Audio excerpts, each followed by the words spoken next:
Chapter 41 Importance of Rank C Jutsus. The next day again began with the brutal morning workout. At 10 a.m., Renjiro asked, "So what have you guys decided to learn?" Miko, wanting to talk first, quickly said, "Sensei, I've decided to learn Fire Release 4 Jutsu. Flame Sphere Jutsu, Fireproof Jutsu, Earth Military Movement Jutsu and Hiding Like a Mole Jutsu." Renjiro nodded and asked why. Miko said, "I already know Fire Release 3 Jutsu, so Fire Release 4 is the next step.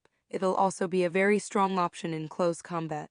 Earth Military Movement Jutsu and Hiding Like a Mole Jutsu are to evade an enemy attack, and once I'm underground, it will be a strong defense too, and if I have jumped and can't reach the ground, then I'll use Flame Sphere Jutsu to defend, and Fireproof Jutsu would help me become immune to fire release jutsus." On hearing her reason, Fujin thought, she memorized the whole thing, still hiding like a mole jutsu. I should learn that one. I hope that jutsu has some way to breathe underground, though I did develop a few ways to ensure cracks in the surface to allow some flow of air underground. It is not very reliable. Renjiro too noticed the memorized answer and sighed internally. They still assisted her in the decision, though this plan should be good enough. He then said, "That should be good enough. However, you will train to be able to perform Fire Release 4 Jutsu without any hand signs." Miko was confused. "Without any hand signs, how and why?" Renjiro replied, "Do you think that your enemies will wait for you to perform your hand signs when you are in a close combat? As to how, don't worry, I'll teach you." Miko was very intrigued by it and nodded excitedly. He then looked over to Fujin. Fujin said, "I've decided to learn Spinning Shield of Wind Jutsu, Wind Gale Wolf Jutsu, Wind Dragon Jutsu, Faithful Wind Blade Jutsu and Wind Instantaneous Body Jutsu." This surprised Renjiro a bit. He thought, "That's surprising. He wants to learn 5 rank C Wind Release Jutsu." I did have plans to suggest a couple of jutsus in case he chose only 1 or 2. I suppose this will be good too. I'll just teach those to him sometime later. Although Renjiro hit it soon, Fujin did notice him getting surprised. He sighed internally. "I would have preferred to train in them in secret, but he barely allows me any free time to do that, so if I only mention 1 or 2, then there's a chance that I might be stuck with only those for some time." Renjiro then nodded and asked, "Why?" Fujin replied, "Spinning Shield of Wind Jutsu will help me defend from frontal assaults and even counterattack. Gale Wolf and Wind Dragon Jutsu will allow me to attack from a distance and control the battlefield, and I could attack from both land and the sky with them. Wind Instantaneous Body Jutsu is an escape jutsu. As for Faithful Wind Blade, I think that it will complement samurai saber techniques well, so I plan to start with it." Renjiro thought, very good considering that he didn't have anyone to guide him. 2 jutsus very long range, 1 defensive, 1 close range and 1 escape jutsus, and he already has 2 usable mid-range jutsus. He then commented, "Good thinking, but later on you'll also have to learn your second element. Wind is good for offense but not very good for defense. Also, don't learn Faithful Wind Blade Jutsu right now. While it will complement samurai saber techniques, but that's only after you've mastered it. Right now it'll become an obstacle instead. Start with Wind Dragon Jutsu." Fujin nodded and asked, "Why should Wind Dragon Jutsu be learnt first? Wouldn't it be easier to learn Wind Gale Wolf Jutsu first and then learn Wind Dragon Jutsu?" Renjiro was impressed with the question. He answered, "I have some plans for your Wind Dragon Jutsu, so don't worry about it. As for the learning order, once you learn Wind Dragon Jutsu, it'll be much easier to learn Wind Gale Wolf Jutsu." Fujin nodded while thinking, "Yeah, but that doesn't make learning Wind Dragon Jutsu any easier." Renjiro then looked at Hoka. Hoka said, "I've decided to learn Body Flicker Jutsu, Stone Shuriken Jutsu, Rockthorn Bed Jutsu, Rockthorn Launch Jutsu and Water Shuriken Jutsu." Both Fujin and Miko noticed the sorrowful tone of Hoka. Renjiro thought, "I know you don't like ninjutsu, but is there a need to look at me like I owe you a million ryo?" He ignored that and thought about the jutsus. Just like us, the Hubas focus on earth and water elements too. The Gentle Fist style has both the sturdiness of earth and the flexibility of water, so even if they don't have those affinities, they are still trained in those elements. Luckily for him, he does have the earth affinity. Still, he chose only 1 rank C jutsu. All others are rank D. "I guess I need to take it slow with this kid." Renjiro asked once again why. Hoka replied the answer that his father had made him memorize. "Body Flicker is to increase my speed. My Gentle Fist style is restricted by range, so I can use Body Flicker to force the enemy into close combat. And if an enemy stays barely outside my range, then I can engage him with Stone Shuriken Jutsu. If the fight is on water, then I can engage him with Water Shuriken Jutsu. Rockthorn Bad Jutsu is to stop the enemies from running away, and Rockthorn Launch Jutsu is in case the enemy jumps to avoid the rockthorns. Rinjiro nodded in thought. The usual Hyuga tactic of using Rockthorn Bed Jutsu for the reverse purpose, though I'll have to make him learn more rank C earth and water release jutsus. Rinjiro then looked at all three of his students and said, I'll now explain to you why I made you go through this exercise. But first tell me which rank jutsu would you guys like to use? Miko replied immediately. I'd like to learn and use rank S jutsu. She then looked at Rinjiro with hopeful eyes. Rinjiro chuckled internally and looked at the other two kids. Fujin was in thought. And Hoka appeared tense. Hoka, while sweating, said, rank D jutsus are enough for me. Miko glared at Hoka for saying that. Rinjiro then looked at Fujin and asked Fujin. Fujin looked at his sensei and said, I'd like to use rank A or S jutsus too. But I'm not sure of how much chakra they would need. If just using one rank S jutsu completely drains my chakra, then it's kinda pointless, isn't it? Rinjiro smiled on hearing that answer. Perfect. This kid's analytical ability is very good, Rinjiro said.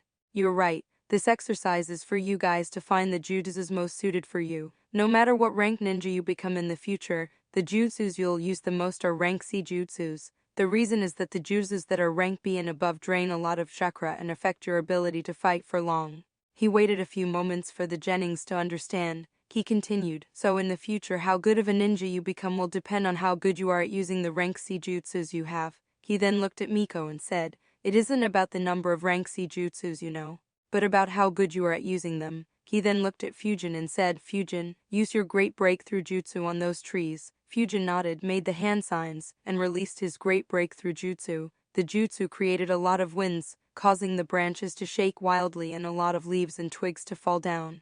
The winds left deep cuts in most trees. After a minute, the winds died down. Fujin thought, alright, that's about 25% of my full power with this jutsu. Rinjiro said, good, now watch this. Rinjiro then made one hand sign and then used great breakthrough jutsu himself.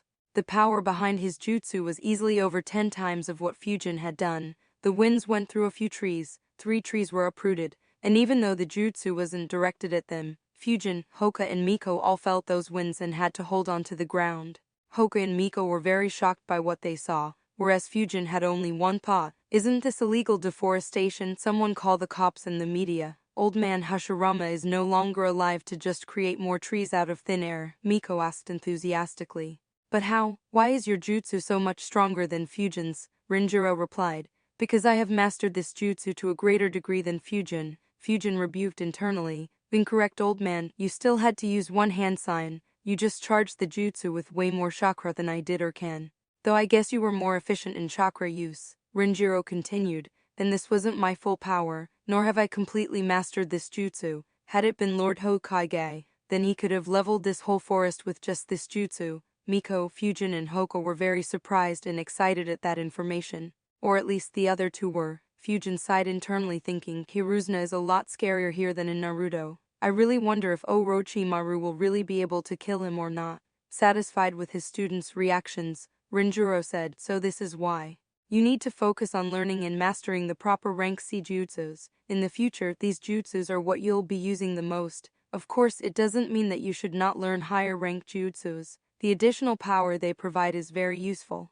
However, if you don't have a good set of rank C jutsus mastered, then you won't ever be able to become truly strong. Miko and Fujin nodded, but Hoka still looked a bit reluctant. Rinjiro looked at Hoka and said, Hoka, no matter how good you become at taijutsu, you'll never become a strong ninja without mastering a few good rank C jutsus. Hoka looked down and softly murmured, even without ninjutsu I can still become a very strong ninja. Rinjiro sighed and said, alright, we will have one spar between Fujin and you right now. Miko pouted as she wasn't involved in the spar. Rinjiro made Hoka and Fujin take their positions. While they were heading towards their position, Rinjiro secretly whispered to Fujin, Chapter 42, Fujin vs. Hoka. Hoka and Fujin were facing each other and were 10 meters apart. Rinjiro announced, you can use everything you know in this spar. Ninjutsu, general jutsu, taijutsu and kenjutsu are all allowed, but don't hurt each other fatally. Both kids nodded. Rinjiro announced, fight. As soon as he said that, Hoka activated his Byakugan and rushed forward as fast as he could to engage Fujin in close combat. However, Fujin just flickered away. On gaining sufficient distance, he prepared one wind explosion jutsu in each hand. On seeing that, Hoka stopped and quickly started using hand signs for rock shield jutsu. Fujin recognized the hand signs and threw one wind sphere on Hoka. That put a lot of pressure on Hoka, but he managed to create the rock shield in time. The wind sphere hit the rock shield and exploded, creating a lot of winds. Seeing that his jutsu worked, Hoka sighed in relief and put his guard down for a moment. That turned out to be a mistake. As Hoka's Byakugan saw wind sphere heading towards him from the left, he tried to jump away quickly, but the wind sphere exploded near him. The explosion created more winds, which hit Hoka while he was in the air. The winds threw him off course, causing him to fall badly. Hoka quickly got on his feet, only to see one more wind sphere headed straight towards him. This time he didn't jump and instead tried running away. However, more and more wind spheres kept heading towards him. For the next 15 seconds, Hoka just kept dodging. The winds created by the explosion had created small scratches all over his body, and his clothes were in a very bad shape. Finally, Hoka adjusted himself and began dodging the wind spheres properly. He used his Byakugan to see the wind spheres as soon as they were launched, and dodged in the right directions. Fujin thought, excellent, the rate at which I'm creating the wind spheres is just 1/5 of what I'm truly capable of, while their power is 1/3 of their max power. Still he's struggling so badly. Well, time to end this farce, I guess. Fujin halved the number of wind spheres he was throwing. This allowed Hoka to close the distance between him and Fujin. He thought, finally he slowed down. Time to finish him with my gentle fist. When the distance between the two was just 10 meters, Fujin began moving backwards. Hoka thought, it'll be annoying if he creates the distance again, and increased his speed. However, Fujin quickly made a few hand signs. Seeing Fujin making hand signs, Hoka tried to increase his speed further. However, he quickly realized and panicked.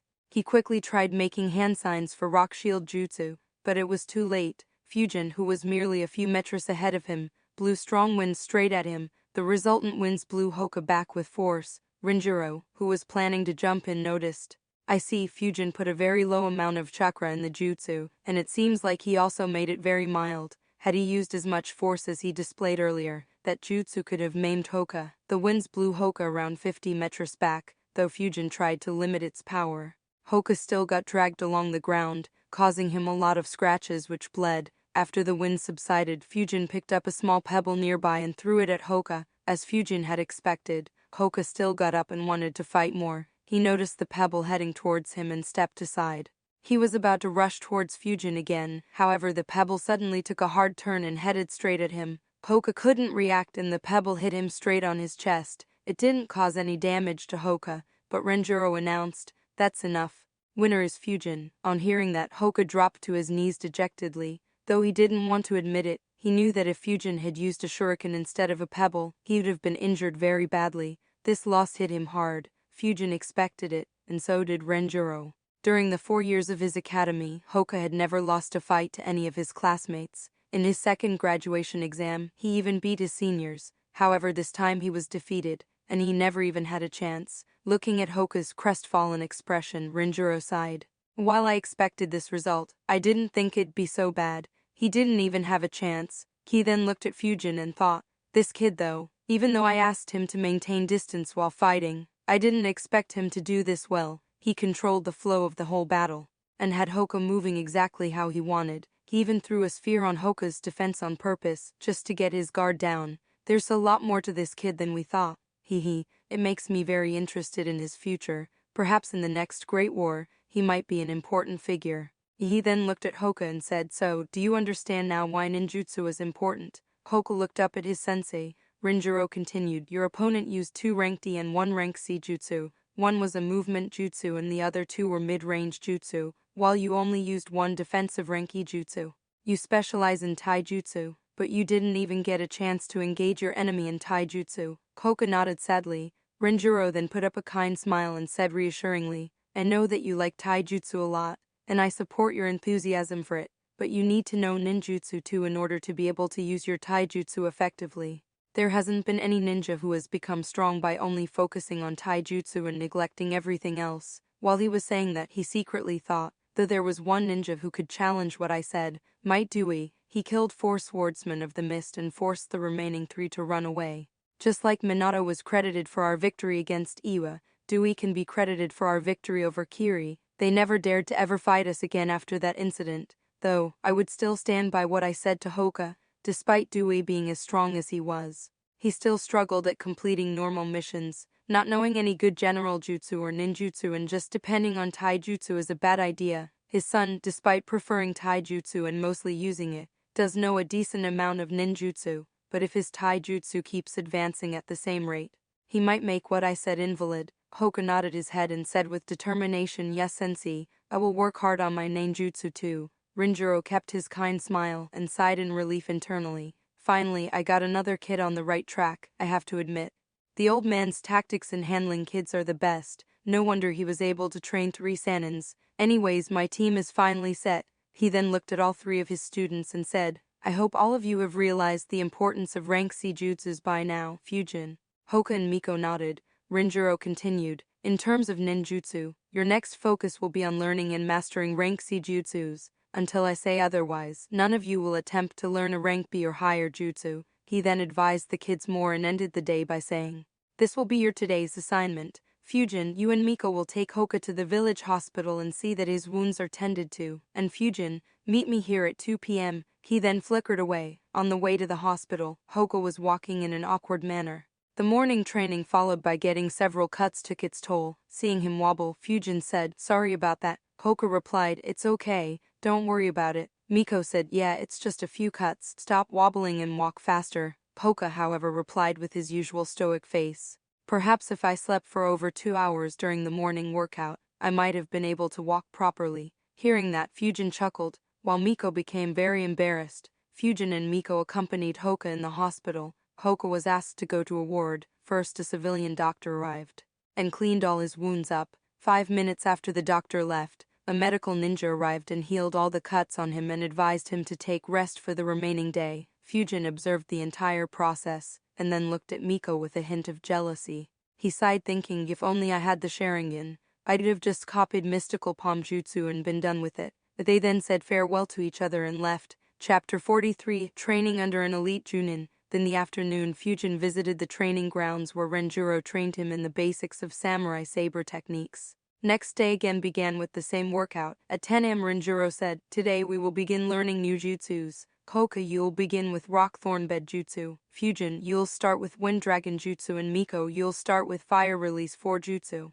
The kids nodded. Renjiro then made a hand sign and prepared 3 shadow clones. Each of the shadow clones took a scroll from the main body and then took 1 genin. Hoka stayed at the same place, whereas Fujin and Miko were moved to a different location in the training ground.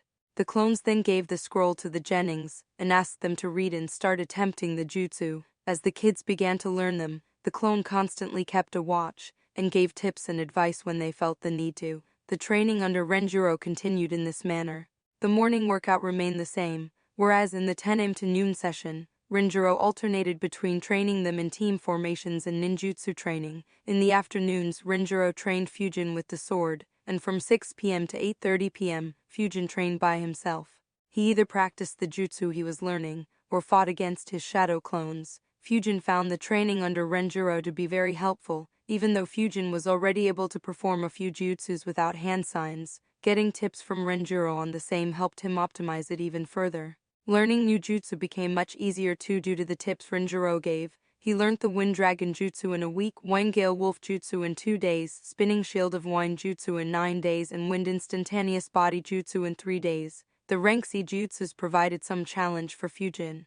Wind Dragon and Spinning Shield of Wind was difficult to learn. Wind Gale Wolf Jutsu, however, was very easy to learn after having learnt Wind Dragon Jutsu. Wind Instantaneous Body Jutsu too was very similar to Body Flicker Jutsu, only instead of depending on their own force, the user had to create a gust of wind and use it to move. Its range was larger than Body Flicker Jutsu. Fujin was instantly able to move 300 meters away with the aid of this jutsu. Another advantage was that it didn't leave any traces behind for the enemy to track. While right now Fujin could escape better by spamming Body Flicker Jutsu, he was sure that once he mastered this jutsu, it'll be much better at escaping than Body Flicker Jutsu. His sword skills too had improved drastically. He and Renjiro decided on the length of the swords Fujin should get. It was 57 cm. After 3 weeks as a genin, Fujin received the 2 samurai swords he was promised. He was called to the Hokaige's office along with Renjiro and given the swords. Fujin did note the fact that Hiruzuna took every opportunity he could in order to make the kids more loyal to Konoha. In the training grounds, he held the 2 swords. Even though he wasn't an expert in swords, he clearly felt that these two were much better in quality. On that day, Renjiro began teaching Fusion chakra flow. Fusion, who already knew it, calmed himself and acted like it was the first time he was seeing it. He thought, I am not sure I can hide my skill from him. I guess I should just not do what I know and follow his instructions to the T. Luckily for Fusion, Renjiro's methods to create chakra flow was much different from what he had tried. It was also much more suitable. So he just honestly tried that method. Due to the method being different, he struggled initially. However, once he got a hang of it, the remaining phase was extremely easy for him. In merely 3 days he managed to flow his chakra through his new swords. He noticed, wow, this is so easy with this sword. Renjiro, on the other hand, was very shocked. He thought, the hell, he learnt chakra flow in merely 3 days. Even assuming that he trained at home, he couldn't have trained for more than 15 hours. He tried to make sense of it.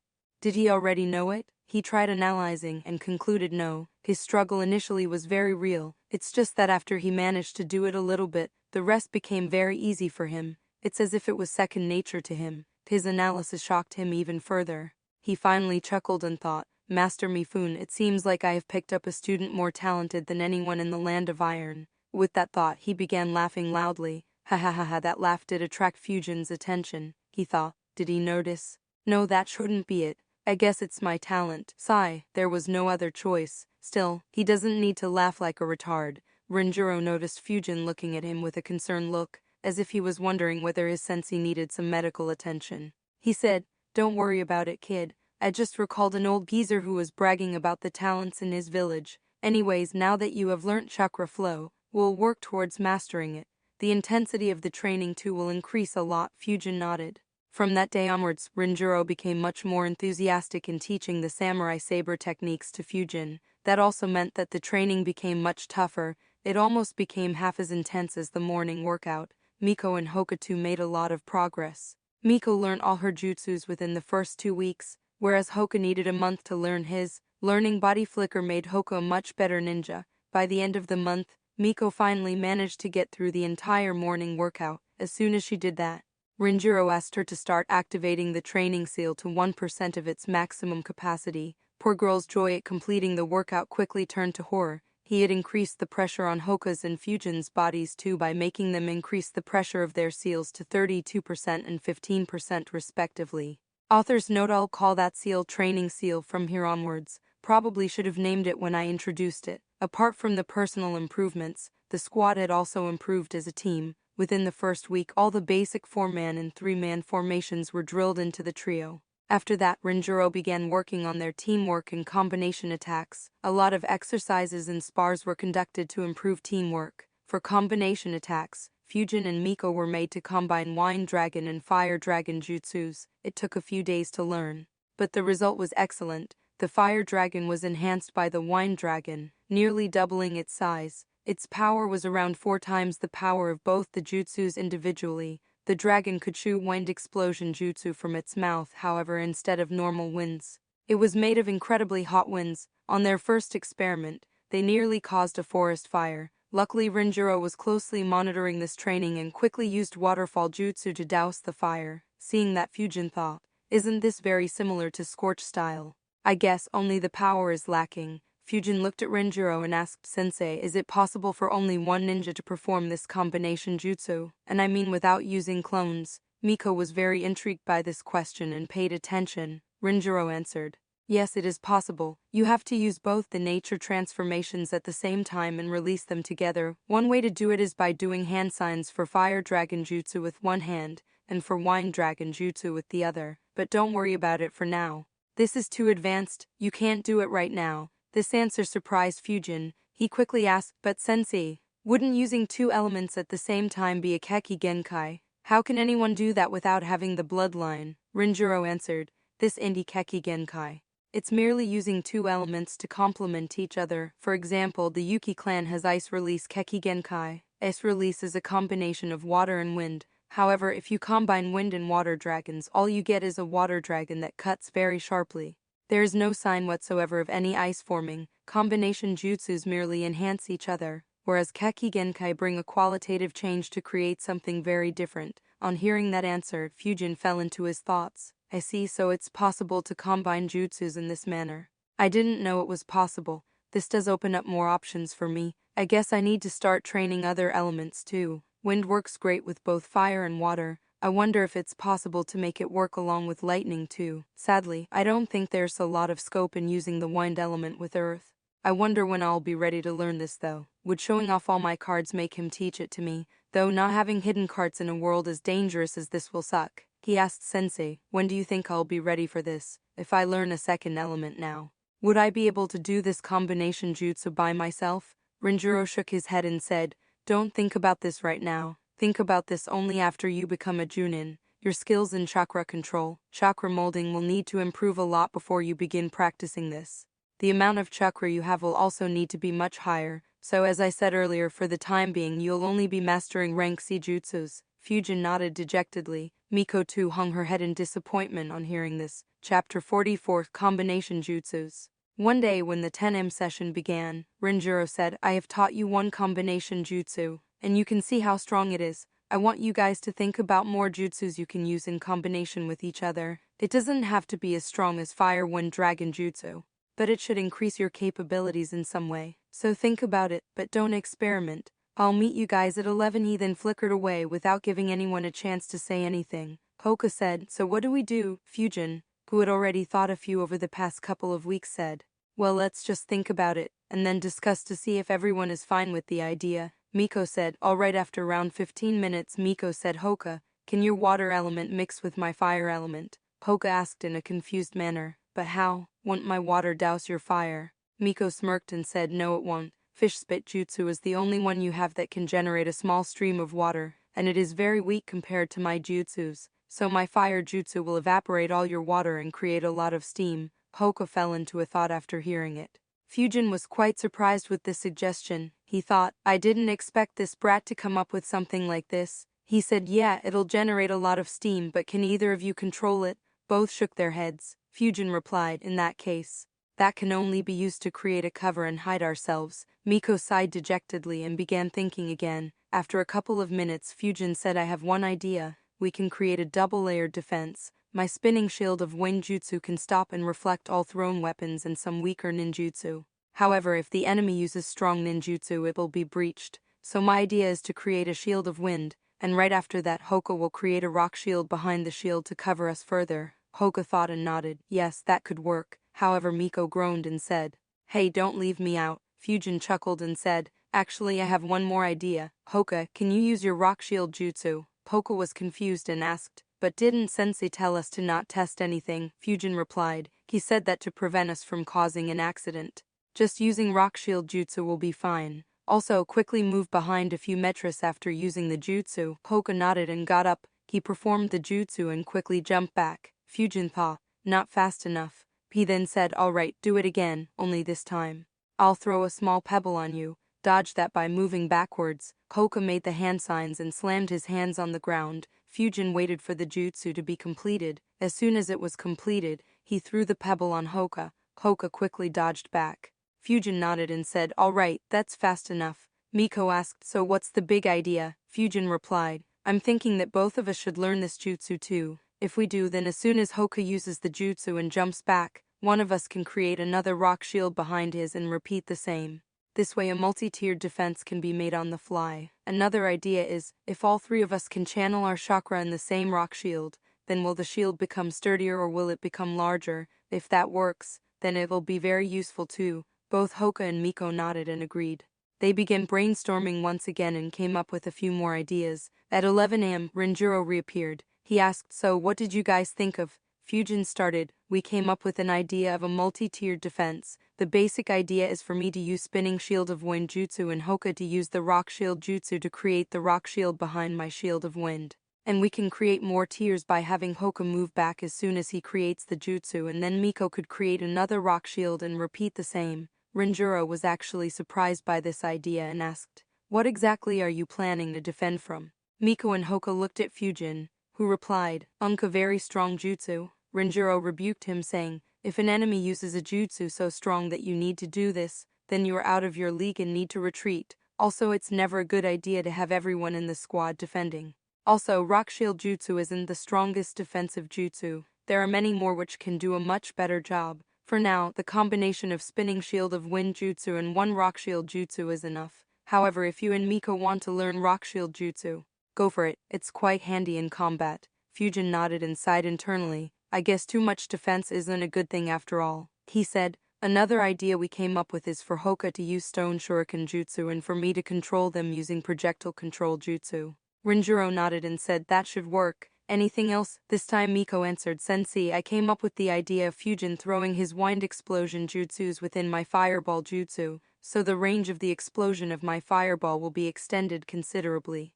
The winds caused by wind explosion jutsu's explosion will make the flames of fireball go in all the directions randomly. Rinjiro nodded again and said, that's a good idea. However, Fujin, you will have to make your wind explosion jutsu much stronger if you want to help Miko pull this off. Fujin nodded and said, yes, Sensei. Hoka suddenly said, Sensei, I too came up with an idea. My idea is to throw stone shurikens within Fujin's great breakthrough jutsu and Miko's fireball jutsu. That way, more chaos can be created, and the enemy will have to be careful of the stone shurikens within those jutsus too. Rinjiro replied, I see. I won't recommend throwing your stone shurikens within the fireball jutsu. If the enemy dodges the fireball, then your jutsu will be dodged too, and if the fireball jutsu hits the enemy, then it will do sufficient damage by itself anyways. Hoka nodded. Seeing that none of the kids were speaking, Rinjiro asked, any more ideas? All the kids shook their heads. Rinjiro replied, all right, that's sufficient for now. Begin practicing these combination jutsus. Fujin, make a shadow clone and have it practice the combination of stone shuriken jutsu and projectile control jutsu with Hoka. You and Miko will practice together. The genins dispersed according to the instructions of their sensei. Rinjiro too made a couple of shadow clones to keep a watch on them. Hoka and Fujin's clone weren't going to be an issue. However, Fujin and Miko were sure to start a few fires. He had no doubts regarding that. Hoka and Fujin's shadow clone moved to a different spot. The clone moved to different trees and marked a large X on them. They looked at each other and nodded. Both made the hand signs. Hoka launched his stone shurikens towards the various kesks Fujin had marked, and the clone tried to control those shurikens to hit the marks. However, the first problem which Fujin knew occurred. Hoka looked at Fujin and said, so you really can control only 9 shurikens?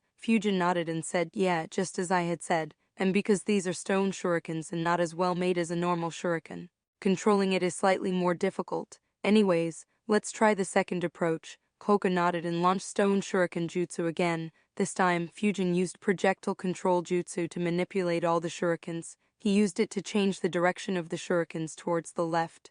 Hoka observed, this time all the shurikens changed direction. However, only 3 hit the mark, unlike 16 last time. Fujin nodded and replied, yeah, if I try to control all the shurikens, I can only move them in one direction, so there's not much control on any one shuriken. In fact, it also messes up the aim you have taken. Suddenly Rinjiro's clone flickered behind Fujin and Hoka. 1 month of constant exposure to Rinjiro suddenly flickering behind them had made them accustomed to it. Rinjiro asked, so which approach are you going to use and in which scenario? Hoka, you answer first. Hoka began thinking. After a couple of minutes he said, the first approach will be more useful if the number of enemies is less. The enemy will first have to dodge my initial aim, and then worry about the shurikens Fujin controls. The second method will be more useful when we are facing a lot of enemies. Sudden change in direction of all shurikens can result in a few casualties. Also, even if the enemy avoids it, they'll need to pay more attention to it, giving us more time. Rinjiro nodded and looked at Fujin. Fujin replied, same answer, just that I should try and improve my control even further. In the first scenario, the result will probably be satisfactory. However, the second scenario still has a lot of scope for improvement. For instance, if after I change direction of the shurikens, if I can then take control of a few shurikens to manipulate them even further, then I am sure I'll get some hits in and it won't be all just luck-based. Rinjiro said, good, so keep practicing. Over at Miko and Fujin, they too had begun their practice. Their practice was very straightforward. Miko launched fireball jutsu, and Fujin threw 2 wind spheres at them from the rear. The wind sphere distorted the flames a bit, but it wasn't an issue. However, before the fireball exploded, the wind spheres left the fireball from the front. The fireball exploded as it normally did. The wind spheres, however, exploded with a lot more force due to the air being heated up and caused a small heat wave. Miko spoke in an annoying manner. Hey, your jutsu speed was too fast. Fujin countered, yours was too slow. This earned him a glare from the little girl. Fujin shrugged and said, let's try again. This time Fujin matched the timing properly and both the jutsus exploded at the same time when the wind spheres were still in the fireball. The result was a bit surprising, Miko said. The power of the explosion decreased. Fujin nodded and added, but its range increased, and the increase is totally random. In some directions, the flames extended twice more than usual, whereas in some directions, the range of flames was 7 times as high as usual. Suddenly, a jet of water was launched to douse the fires caused by the explosion. Renjuro's clone looked at them and said, "We are changing the location. Follow me." Fujin and Miko ran behind the clone. On the way, the clone asked, "So, what are your thoughts on this jutsu?" Fujin replied, "Unpredictable. The enemy won't be able to guess the direction of the flames. If he gets careless, he'll end up with a few burns. Even if he is lucky or skilled enough to dodge them all, he'll be put under a lot of pressure." Miko agreed, "Yes, once he gets burned, we can dominate him." Renjuro asked, "Any scope for improvement?" Fujin and Miko began thinking. After a few seconds, Fujin replied, "I am wondering whether the explosion's direction can be controlled.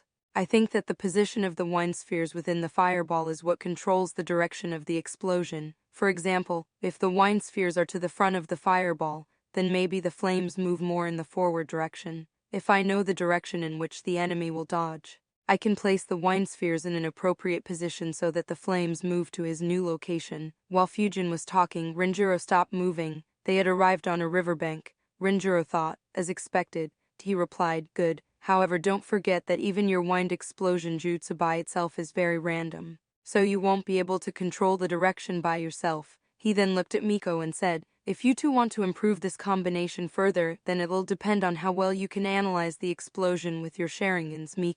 Miko nodded, "Yes, sensei. I'll improve it to its limits." Renjuro nodded and looked at the river. Fujin and Miko followed his line of sight. Renjuro said, "All your explosions must happen over that river. No more fires." Both nodded awkwardly and continued their training. Chapter 45 The First Mission. Exactly 1 month had passed since Renjuro had begun training his genins. After the morning workout and some rest, Renjuro announced, "Today we'll do our first mission as a team." The squad reacted as soon as they heard that. Koka said loudly, "Finally." Miko too excitedly said, "Yes, now I'll show what Inyucha can do." "Sensei, what will be our first mission? Will we fight with any enemy villages, like Kumo or Ewa?" Koka quickly followed up, "Yes, sensei, what will our mission be? I want to use my taijutsu to show how strong Kanaka is to our enemies." Fujin looked at them and saw, "Whoa, their eyes really are I need to learn how to do that." Fujin just maintained an excited expression, but didn't say anything. His teammates' reactions made him feel very awkward. He thought, if only they knew what our first mission will. I wonder if all the adults have an unspoken truce to not mention this to any kid. Is it because they don't want to discourage anyone? Or is it just the age-old human behavior? I had to go through this, so I want you to go through it. Probably the second case. Just looking at Renjuro's smug face says it all. Renjuro thought, it never gets old, seeing fresh genins so enthusiastic about their first mission. Now, I wonder if that cat has gone missing again or not. He said, "The mission will be given by Lord Hokage. So wait till we reach there to know which mission you'll be doing." They began moving towards the Hokage's office. Koka and Miko ran at a lot faster pace than usual. On the way, Fujin thought, "I didn't think we'd need to wait 1 whole month before taking our first mission. Such intense training for a whole month. I guess my timing of transmogrification was really lucky, having missed the third war in Kurama's attack, and growing at a time when Konoha is lacking in manpower. I hope that training under Renjuro continues for a long time. Though it doesn't leave me with much free time, it has been very helpful in increasing my strength." The team arrived at the Hokage building and had to wait a few minutes to enter the Hokage's office. On entering the office, everyone respectfully greeted Hiruzuna. Lord Hokage, Hiruzuna like always had multiple stacks of papers on his table. He looked at Team 3 and said, "Oh, so you guys are finally doing your first mission." He stared at Renjuro while saying that. However, Renjuro just shrugged and ignored the stare. Hiruzuna sighed internally, thinking, he messed up all the protocols. No missions for his squad for a whole month. The only other instance like this was when Orochimaru didn't make his squad do any missions at all for 6 months. Well, at least he agreed to take a few ranked E missions, unlike my student. He then looked at his assistant and asked, "So which missions do we have?" His assistant pulled a paper out and handed it to him. Hiruzuna looked at it and said, "Lady Seigo wants a squad to weed her garden. This will be your mission." He then smiled kindly and said, "Do the job properly, ensure that she gives us good feedback, and make Konoha proud." Hiruzuna's words shocked Miko and Hoka. Koka was muttering softly, "We, Edgar, Then Miko too muttered something similar. Fujin was shocked too, however it was for a different reason. He really admired Hiruzna now. He thought, damn, he said that with such a straight face and with such a kind smile. Screw Danzo, this old man here is the real evil incarnate. It's no wonder that despite being so scheming and commanding such a strong force, Danzo never could do anything to Hiruzna. Poor guy never even had a chance. It almost makes me pity him. Renjiro saw his genin's reactions and chuckled. He thought, it's a pity that the cat isn't missing right now. He grabbed the paper, saw the address and said, follow me. The genins followed him. However, this time Miko and Hoka were moving very slowly. On reaching the estate, Renjiro asked the guard to call Lady Seigo. Fujin observed the estate. It was huge. Miko and Hoka didn't have much of a reaction as their clan estates were even larger. In a couple of minutes a lady arrived. She was around 40-45 years old, 5 feet 9 inches tall, had long blonde hair, looked very mature and carried herself in a proper manner. She greeted them. Welcome Lord Renjiro. It's a great honor to have you here. Renjiro nodded and handed her the paper. She then looked at the kids and said, so these strong ninjas will complete my missions. I am very fortunate to get ninjas as capable as you. Miko and Hoka cheered up a bit on hearing the praise. However, Fujin could clearly understand that she was teasing them. He sighed internally. There is no need for this mission to be given to ninjas. The only reason why she did that is for her own amusement. Sigh. These rich old ladies need to get a better hobby. She said, follow me. I'll take you to the garden. Team Renjiro followed her. They went behind the huge mansion and soon the 3 Jennings were shocked. Lady Seigo kindly said, this is the garden you have to weed. Fujin was speechless. He thought, garden? How the fuck is this a garden? Who the fuck has a garden that is more than an acre in area?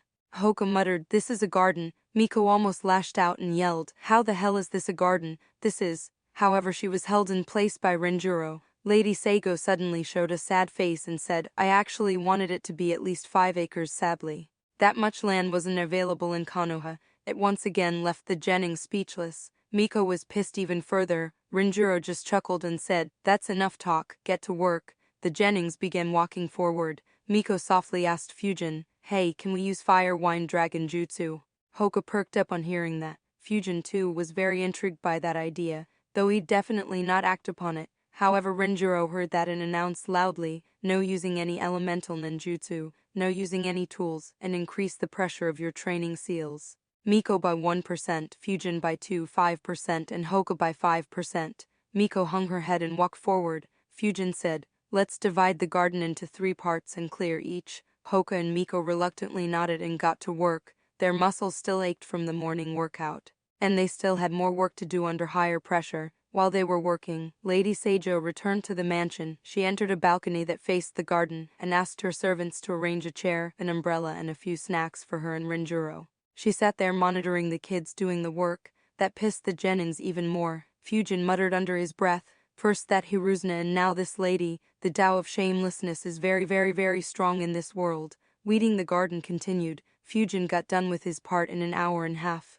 He then returned to where Renjiro was. While he was returning, both Hoka and Miko looked at him with angry gazes. He thought, should I help them out? After a few seconds he dismissed that thought. Nope, there's no need to. He just ignored them and left the garden. He found a clean spot and sat down. Unfortunately for Fujin, Renjiro flickered behind him and said, until they are done, run around this estate. I want at least 1 round per minute. That nearly triggered him. What the fuck, it ain't my fault that I did the work faster. Luckily he held it and put his head down and began running. Each round was over a kilometer long. After 15 minutes, Hoka joined him. Miko worked for another half an hour. Both Fujin and Hoka were sure that she was delaying on purpose and sent her a few glares.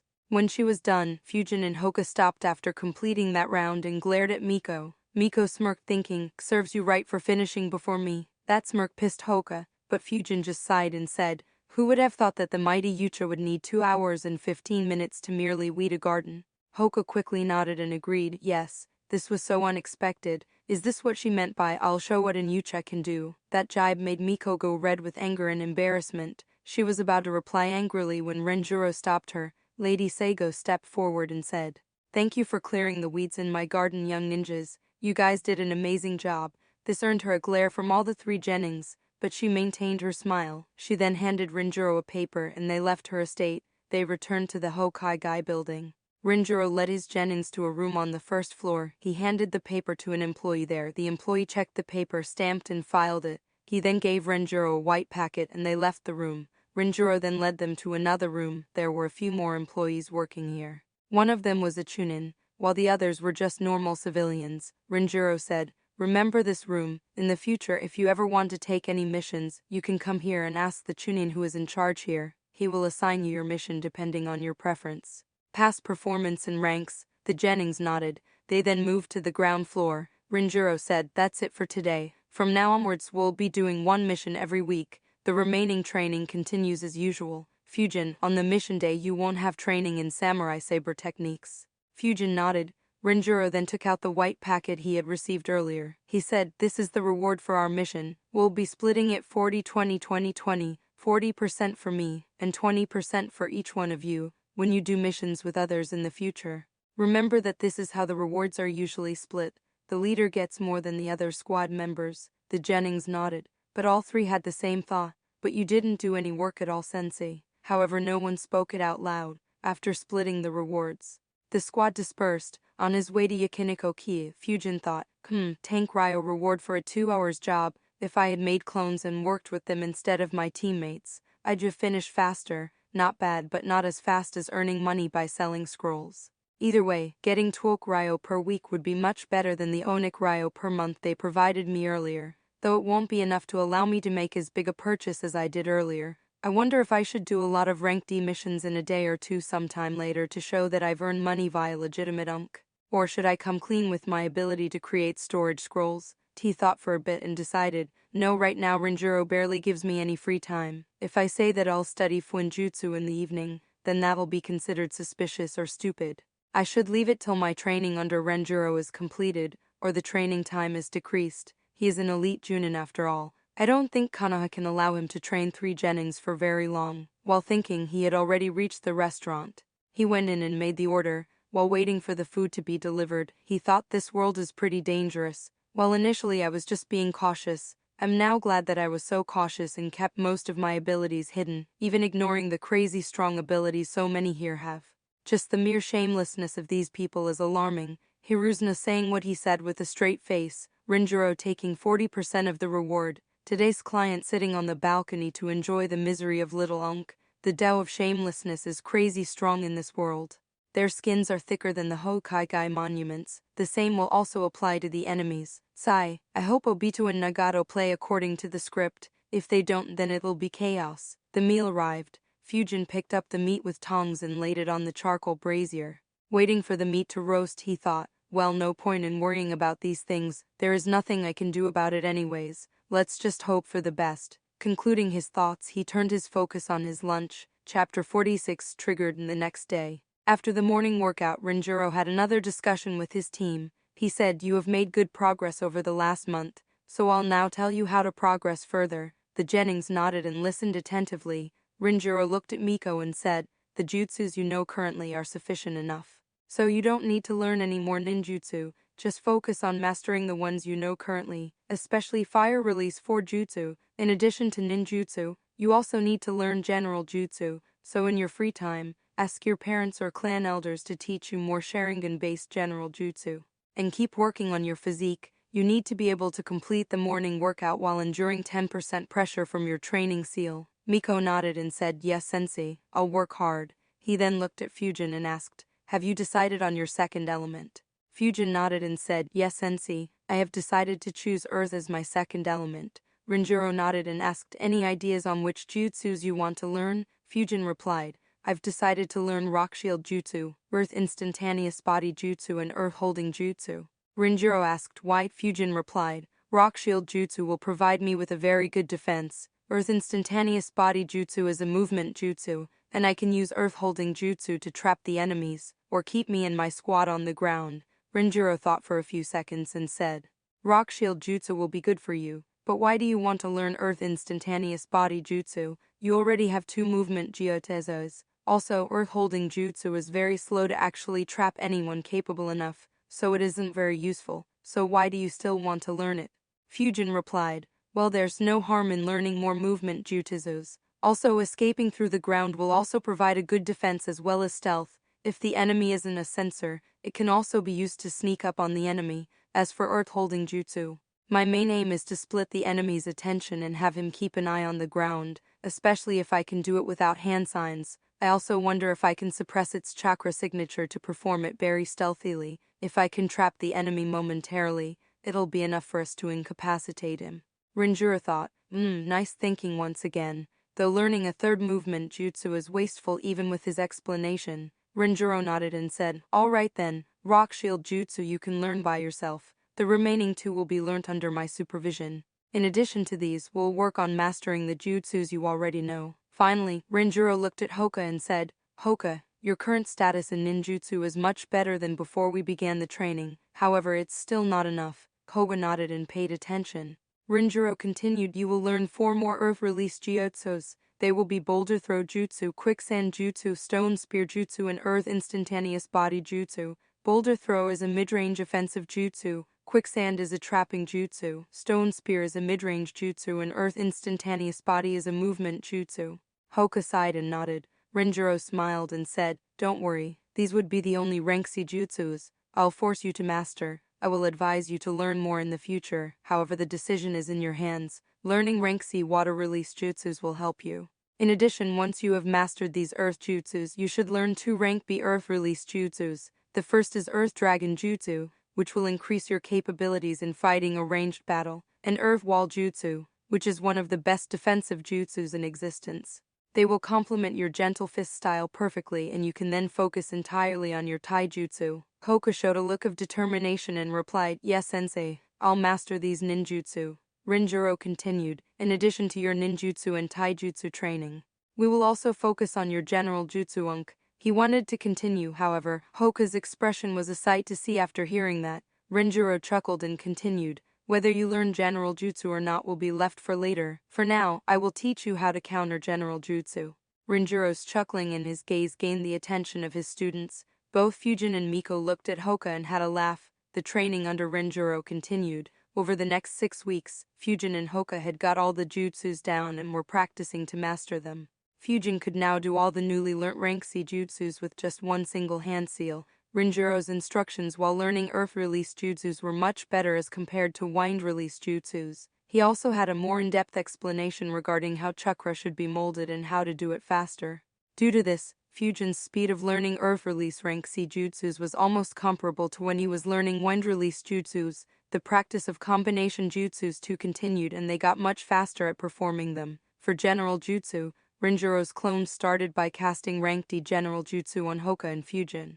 Within a couple of days, Fujin was able to break them. Rinjuro's clone then moved on to rank C general jutsu for him. He began breaking the rank C general jutsu in a couple of weeks and was currently working on breaking rank B general jutsu. Hoka needed a month before he could break rank D general jutsu. Fujin's swordplay too had come a long way. All the basics of samurai saber techniques were drilled into him by Rinjuro. They were now moving on to the more advanced maneuvers. Rinjuro had informed him that after he got these advanced forms down, he'll teach him the flying slashes. In these weeks, they had done 6 more rank D missions. It started with bathing the dogs in the Inuzuka kennels. Rinjuro pranked his genins by telling them that they would have to clean all the excrement in the kennels, causing Miko to flicker away, only to be caught by Rinjuro and carried over by the back of her neck. On hearing the real mission, the kid sighed in relief. The next one was finding the dreaded cat, who scratched Miko's face all over and bit Hoka a couple of times. Fujin now understood why everyone struggled so much to catch the cat.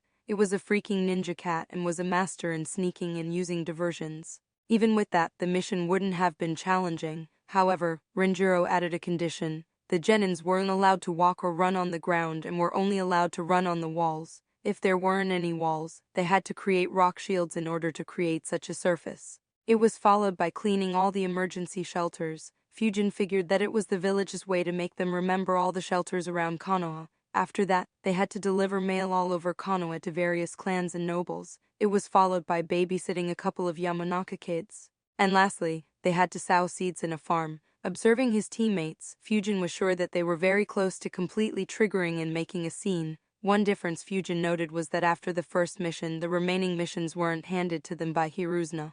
They were instead collected from the mission room on the first floor of the Hokaigai Tower. Fujin thought, didn't Hiruzuna assign all the missions personally in Naruto, so why not for us? Or perhaps why for them? He thought a bit and concluded, Either he only assigns the first mission, or he assigned their missions due to their importance. Naruto was a Jinwekuric, Sasuke was the last Uchiha as well as the Uchiha heir, and Team 8 and 10 were entirely made of heirs of important clans in Konoha. I guess he had to take responsibility in ensuring their safety. One day after the morning workout, Miko asked Fujin and Hoka, "Hey, I saw a few ninjas from other villages earlier, so the Chunin exams will be conducted soon. Do you think that we will participate too?" That gained the attention of both her teammates. Hoka excitedly said, "I hope we do. I would like to fight against the ninjas from other villages." Fujin thought, "If I recall right, the squad needs to have completed 8 missions before being eligible. I wonder if Rinjiro planned this way so that our team won't be eligible for the exam, and hence no one would pressurize him." Seeing Fujin in thought, Miko asked, "What are you thinking about?" Fujin replied, "I heard that Chunin exams have a lot of danger, so I really doubt they would allow us to participate so early." Miko angrily replied, "Hey, we are ready to take the risks." Hoka nodded and said, "I agree, we are ninjas. How can we back down from a little risk?" Fujin shook his head due to his teammates' naivety. He replied, "Yeah, but we are still only babysitting and cleaning dust." That statement downed their moods. Soon they went on a mini rant, and looked at Renjiro begrudgingly when he appeared, causing him to raise an eyebrow and ask, "What happened?" Miko and Hoka merely humphed and looked in the other direction. Despite waiting for a few days, Renjiro didn't inform them about the exam. The next day, Hoka informed his team, "I heard that Teru and Yuri will be participating in this exam." Fujin asked, "Oh, didn't they participate earlier?" This time Miko replied, "No, Yuri didn't participate in the earlier exams." Fujin nodded and said, "I see, I guess we won't be participating in the exam until next year too." Right then Renjiro appeared, and Miko quickly asked him, "Sensei, can we participate in the Chunin exam?" Renjiro shook his head and said, "No, you guys aren't ready yet." Miko replied, "Why, we're very ready, Sensei." Renjiro denied her again and said, "I'll be the judge to decide that." No more questions. The next day when they visited the mission room, the Chunin in charge searched for a mission and said, "Team Renjiro, your next mission is to babysit the newborn of Unk." However, he was cut. Miko finally had enough. She yelled, "Hey you. Why the hell do you always give us such lame missions? Which ninja babysits kids? Get a nanny to do that." The Chunin replied with authority, "Brat, you are just Unk." However, he was again cut, this time by Hoka. He commented with a stoic face, "I agree with Miko. This is a mockery of our skills." Fujin observed Renjiro's reactions and saw that he was chuckling. He thought, "I guess we're finally moving on to rank C missions. Well, I might as well say something then." The Chunin was pissed at being cut twice. He angrily began saying, "Now listen you brats, Poor guy was cut again." Fujin commented, "You know, mister, in the last mission we were very worried that Miko would burn the whole farm down. Even though Sensei can use water-release jutsus, it would have still caused a lot of damage. I'm really worried what will happen if you make us babysit a little kid today." The Chunin shuddered when he understood what Fujin was implying. Renjiro was very amused too. He thought, "Well, I was planning on making them do a few more ranked T missions, but if they are able to win a debate against a Chunin official, I won't mind starting to do rank C missions now." If Fujin knew that Renjiro didn't plan on taking rank C missions just yet, he'd have kicked himself for opening his mouth. As boring as rank D missions were, they took very little time and left a lot more time for training and didn't have any danger. The Chunin was left speechless and didn't know how to reply. He opened his mouth a couple of times, but didn't manage to say anything. He looked at Renjiro, who nodded his head. He relented and said, "All right, let me search for a rank C mission for you." When he moved to grab the rank C mission file, Renjiro stated, "Just pick out a few bandit clearing missions in the vicinity of the village. Would be preferable if the bandit bases are near each other." The Chunin nodded and searched his file. He soon took out 4 papers from the file and handed them to Renjiro. Renjiro read them. He then looked at his squad and said, "We'll do our first rank C mission today. Meet me at the main gate in a couple of hours. Pack up for a week-long journey." The Genins nodded and dispersed. Chapter 47, Raiding the Bandits. After leaving, Fujin went to his home and sat down in a meditative position. He thought, "Finally I'm going out of this village, so what do I prepare?" As per the protocol, the ration bars will be arranged by the squad leader, so food wouldn't be a concern, though I suppose I should pack up the ration bars I have with me as well. Regarding the weapons, I still have the stock that the academy had provided us with, though some of them are damaged. I guess I should buy 12 shurikens and 3 kunais. That'll cost me 7 cryo. I probably should buy a couple of explosion tags too. That'll be most of the money I earned from missions. Yeah, money. I need to carry all my money with me, preferably. It can go in the spare waist bag. Of course, I still carry the stock I had purchased earlier and always carry them with me. As for the swords, I guess they'll be hanging on my waist, though I do have the wristbands. Explaining where I got them will be troublesome, so I'll let them be in my spare waist bag. He then meditated for half an hour and then got packed up to leave the house. On his right leg he had a leg pouch. It had 6 shurikens and 2 kunais. In addition, it also had 48 shurikens, 6 normal kunais and 6 kunais with explosion tags attached to them and the seals in it. On his waist he carried his waist bag. He had 8 shurikens, 3 kunais and a small scroll in it. The scroll contained basic items like rope, tape, wire and first aid kit. The bag had 7 storage seals on it. In one he had stored his spare waist bag and leg pouch. Another had his stock of ration bars. There was an additional first aid kit in one. The 4th seal stored a few bottles filled with drinking water in it. The remaining seals were left empty for now. He then visited a weapon shop to get the stuff he wanted to buy. After buying them, he visited a kuraka for an early lunch. He then went to the main gate and sat on a branch of a nearby tree. Hoka and Miko arrived around 15 minutes before the couple of hours were up. On arriving, they both spotted and approached Fujin. Fujin thought, wow, talk about being excited. Renjiro arrived 5 minutes after them. Renjiro asked, are you guys prepared? Everyone replied in sync, yes sensei. Renjiro then grabbed 3 scrolls from his bag and tossed one to each of his students. They began wondering what's in the scroll. Renjiro said, this is a gift from me to you guys. Each scroll contains 100 shurikens, 24 kunais, 6 giant shurikens, 12 explosion tags and 60 packets of ration bars that will expire after 12 months. Fujin, your scroll has a couple of spare swords too. Though they ain't as good as your current swords. I don't know what protocols they taught you, however, this is the least you should always carry with yourself while leaving the village, irrespective of what you expect your team leader to carry. The kids were a bit shocked by this gift. Especially Fujin. His mind went blank for a second as he quickly calculated 100, 300, 100, 24, 72, 70, 12, 6, 18, 50, Falker, 12, 36, 27. That's worth over 250 ryo, and that's without considering the swords and the ration bars. Was I wrong about him being shameless? Everyone quickly thanked Renjiro for the gift. Renjiro continued, though I have gifted this to you, from here onwards you will be responsible for maintaining this stock, so don't waste them, and refill them after you complete your mission. Of course don't be a miser with them. Your life and the mission is more important. All 3 kids nodded. They then left the village. Renjiro said, our mission is to clear a few bandit bases around Shukoba town which is northwest of Konoha. He then asked, do you have your training seals activated? All the 3 kids nodded. Renjiro said, deactivate them, never keep those training seals active outside Konoha. You never know who is out there to kill you, and those seals could become the reason for your death.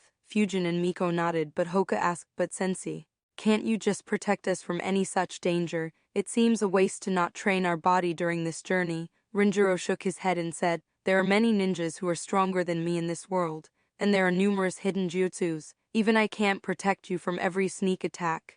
It'll be up to you to dodge or block them. Hoka nodded and deactivated his seal. Renjiro said, with that out of the way, let's run. We'll move in a kite formation. Fujin, you take the lead, Miko on the right, Hoka on the left, and I'll take the rear, and move fast. Let's get there in a few hours. As soon as they received the instructions, they moved into the formation. Fujin stood ahead, Miko stood 2 meters to his left and behind. Hoka did the same, but on the right side. Renjiro stood around 6 meters behind Fujin. The squad then began moving at a high speed while maintaining those distances. By 3 p.m. the team reached Shukoba town. On entering the town, Renjiro said, we'll do the mission tomorrow. For now, let's rest in an inn. The kids nodded and followed him. On the way, Fujin noted, this town feels a bit familiar, but I don't recall where I saw it. Was it shown in Naruto? Sigh. I barely remember any scenery now. Renjiro led the squad into the town. Fujin, Hoka and Miko noticed that the town had a lot of inns. They also noticed a couple of gambling houses, and an area that had lots of games with prizes for winners. However, Fujin noted a peculiarity. He observed, every game here is based on luck. No game requires any skills. I guess it makes sense though. Making games like that is just asking to loot themselves in this ninja world.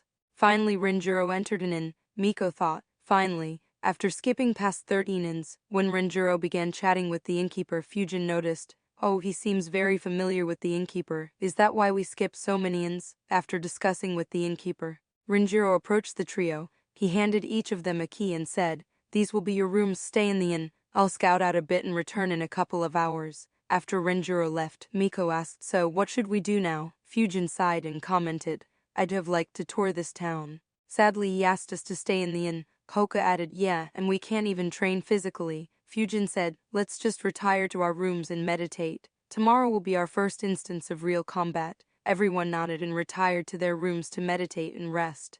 Renjiro returned in the evening and took everyone out for dinner. Next day, 8 a.m. in the morning, the squad assembled outside Renjiro's room and moved out. Their first target was located around 25 kilometers to the west of the town. After reaching there, Fujin sensed something. He said, Sensei, I can sense 6 normal people around 400 meters ahead. Renjiro nodded and said, there's a village in that direction, so it's probably the villagers. Our target is the bandits that are harassing that village. Renjiro continued in that direction. Fujin soon noticed those 6 people he sensed were farming. They continued further and reached the village. On entering the village, Renjiro asked around and then reached the village chief's house. The house was very old, and the man who opened the door was even older. As soon as the village chief saw the headbands, he respectfully invited everyone in and said, welcome to our village, lord. Renjiro nodded and said, just call me Renjiro. He then handed a paper to the village chief. The village chief read the paper and became very happy. He bowed to Renjiro and said, thank you, Lord Renjiro, for saving us from the bandits. After you deal with them, we can live peacefully once again. Renjiro stated, I need more details about the bandits. The village chief nodded and replied, please ask, I'll help you however I can. Renjiro asked, since when did the bandits begin harassing your village? The village chief answered, around 9 months back, just before our harvest in the previous year. However, they became a lot more aggressive in the past couple of months. Renjiro continued asking, I see, and what crimes have they committed? The village chief answered in a shaking voice, initially, they just stole our crops and money, but recently Fujin could see the village chief tearing up at this point. He continued, they killed 9 villagers and kidnapped 6 young girls. He began sobbing and said, they even killed my son, and he began crying. Renjiro was about to calm the old man down, however the old village chief quickly controlled himself and showed a face of determination. Fujin was very surprised, he thought. Admirable, to have this strong determination despite not being a ninja. Seeing the look of determination on the old man's face, even Renjiro was impressed. He asked, how many bandits are there and from where do they attack you? The village chief replied, in their attack 5 days ago there were over 15 bandits, and they always approach us from the north. Renjiro nodded and said, all right, thanks for giving us the information. Don't worry, we will deal with them. The village chief quickly thanked him. Renjiro and the kids left the house. Miko asked Renjiro, so what now, sensei? Do we begin our search in the north? Renjiro nodded and answered yes. Fujin then asked, but sensei, why will they attack from the direction their base is in? Wouldn't they attack from a different direction just to confuse us? Renjiro shook his head and replied, these are just common bandits. I doubt they have enough smarts to think about something like this. If they were smart enough, then they wouldn't have killed the villagers or kidnapped girls. They then moved towards the northern part of the village. They noticed that a few houses were burnt. Renjiro commanded, Miko, use your sharingan to see if you can find any tracks they left behind. Miko activated her sharingan and began investigating. Soon she found a few tracks that were left behind. She said, Sensei, found them. Renjiro nodded and said, good work. Lead the way. Kite formation with Miko in the lead and me in the rear. Fujin Hoka keep an eye on the surroundings and try to find those bandits. The squad followed Miko. On the way, Fujin noticed a few trees that had sword cuts on them. After traveling around 3-5 km to the north, Fujin said, Hoka, check 500 meters to the northwest. Hoka activated his Byakugan and soon said, Sensei, found them. Renjiro nodded and the squad traveled in that direction. On reaching there, they saw that there was a small hill with a cave in it. On the entrance, there were 2 bandits guarding the entrance. Each had a sword with them. They were standing behind trees, so those bandits couldn't see them. Renjiro sensed everything within the hill and said, so which one of you wants to handle this? Fujin quickly replied, me sensei. Miko and Hoka, who were just about to reply, glared at Fujin. Renjiro nodded and said, no clones, and our mission is to eliminate them all. Fujin began sensing once again. In all, he could sense 23 people within the cave, including the 2 guards. He then looked at Hoka and asked, Hoka, could you take a look to see if there are any traps? Also, what is the layout of the caves? Hoka nodded and activated his Byakugan. After observing properly, he replied, in all, I see 3 traps. 2 are behind the first entrance and the second entrance. They are basic arrow traps, which trigger when you step on the wire. The third is a small hole dug in front of the second entrance and has spikes in it. As for the layout, there is another entrance inside this outer entrance, then there is a big room which has 3 more mini caves in it. Fujin replied, "All right, thanks. And is there anyone who has tried to hide his chakra?" Hoka shook his head and Fujin thanked him. Chapter 48, The First Kill. Fujin closed his eyes and calmed himself. He thought, finally the time for my first kill. He then took a deep breath and let it out. He made a few hand signs and disappeared within the ground. On the entrance, the 2 bandits were very bored of keeping watch. One complained to the other, "Why do we have to stand guard here? I wish we could just go and attack the village again and capture a few more girls." The second bandit laughed in a lecherous manner and replied, "Yeah, the girls we captured a few days back were so fun. I can't wait to get my unk." However, his sentence was cut short. While he was talking, a sword appeared out of the ground and moved towards his waist. A sword enhanced by chakra flow. Before either of the bandits could notice, the sword cut through the waist of one bandit and split him in 2. He died without even knowing how. The remaining bandit panicked. His arm subconsciously moved towards his sword. However, before he could even grab his sword, his head was separated from his body. After killing the 2, Fujin again disappeared within the ground and entered the cave. The next 2 bandits were on guard in the space between the entrance to the hill and another entrance which was located inside the hill. They were standing with their backs to the wall and facing each other. Fujin moved through the hill and pierced one bandit straight through his heart. The bandit opposite saw a sword coming out of the chest of the bandit in front of him. However, before he could shout for everyone's attention, a shuriken came straight at him and went through his throat, killing him on the spot. Fujin moved through the ground again and avoided the hole the bandits had dug. He had now entered the main hideout of the bandits. He stealthily observed through a wall. He saw the 3 more mini-caves that Hoka had mentioned. The place where he currently was had 12 bandits there. The remaining 7 were in those 3 mini-caves, which made him think, are they leaders or something? He then observed those 12 bandits carefully. 4 were sleeping in a corner. 2 seemed to be working on something. One of them was looking at something intensely, whereas the other was sharpening his sword. The remaining 6 were drinking alcohol and playing cards. Fujin moved through the ground towards the bandit who was sharpening his sword. He appeared behind him and chopped his head off. Even before his head could fall on the ground, Fujin moved towards the bandit who was looking at a map. He stabbed his sword straight through his heart and pulled it out quickly. At this moment, the head and the sword of the earlier one dropped on the ground, creating a noise. This attracted the attention of the 6 who were drinking. Seeing the chopped head of their fellow bandit shocked and scared them. However, before they could make a move, Fujin had already flickered behind them. He quickly chopped 2 more heads off in one clean swing. He chopped another 2 beads off before they could even know what was happening. Only the last 2 bandits saw Fujin. However, they too were killed before they could do anything. 2 of the 6 bandits had alcohol bottles in their hand, which crashed on the ground. The noise woke up 2 of the 4 sleeping bandits. One ignored the noise and just changed his sleeping position. The other, however, got up to see what was happening. However, even before he could completely open his eyes, his head was slashed off by Fujin, quickly.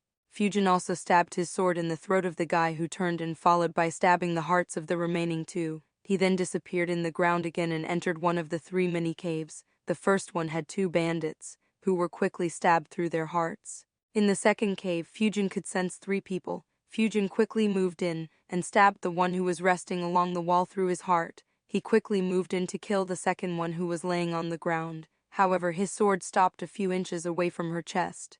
The one who was laying there was a teenage girl, who was nude, bruised and bleeding from a lot of places. He quickly shifted his attention to the other person in the room. The young girl's appearance had disturbed Fujin, causing him to pause for half a second.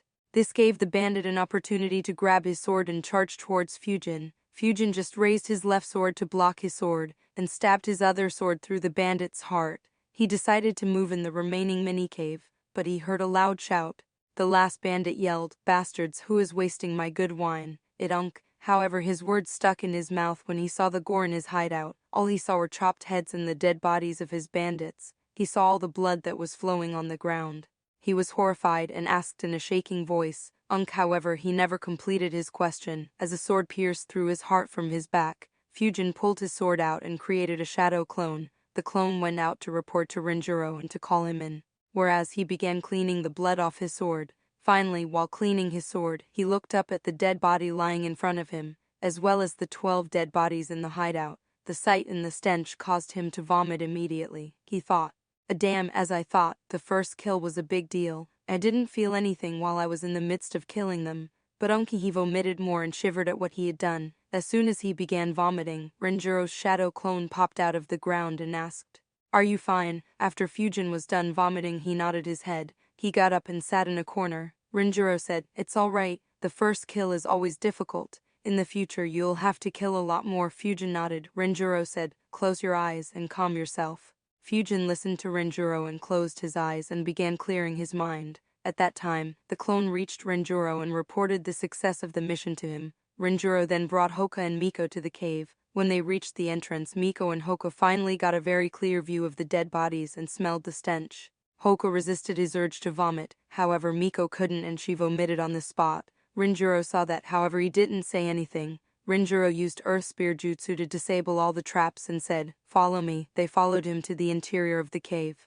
Miko and Hoka tried their best to ignore the 2 dead bodies there. However, after entering the main hideout and seeing the 12 dead bodies and a few heads, they couldn't bear it. Miko vomited again and Hoka too vomited this time. Renjuro waited for them and said, "These are just dead bodies, people who were killed by someone else. How will you become a ninja if you can't even stop yourself from vomiting? How will you become a ninja if merely this sight makes you drop to your knees?" Those words forced Miko and Hoka to toughen up and they stood up. Seeing that Renjuro had calmed Hoka and Miko, his clone dispelled. Renjuro then brought Miko and Hoka to the mini cave where Fujin was. Sensing them, Fujin got up and looked at them. Renjuro was impressed with Fujin. He thought, excellent, to gather himself and calm down so quickly after his first kill. He then looked at Miko and Hoka, who looked determined, and thought, these two should perform well too. Fujin said, "Sensei, there's a girl in the cave besides this one." Renjuro nodded and led his team there. The gruesome sight made the genins wince their faces.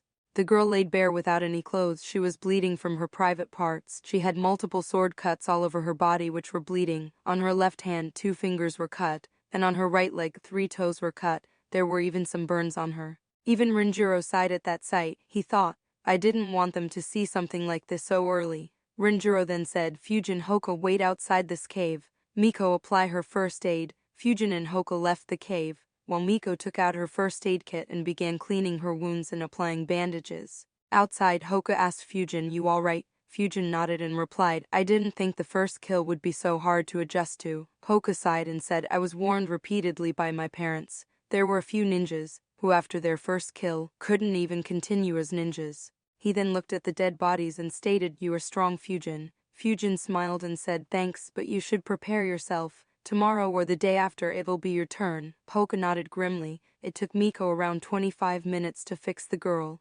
Renjuro then carried her out.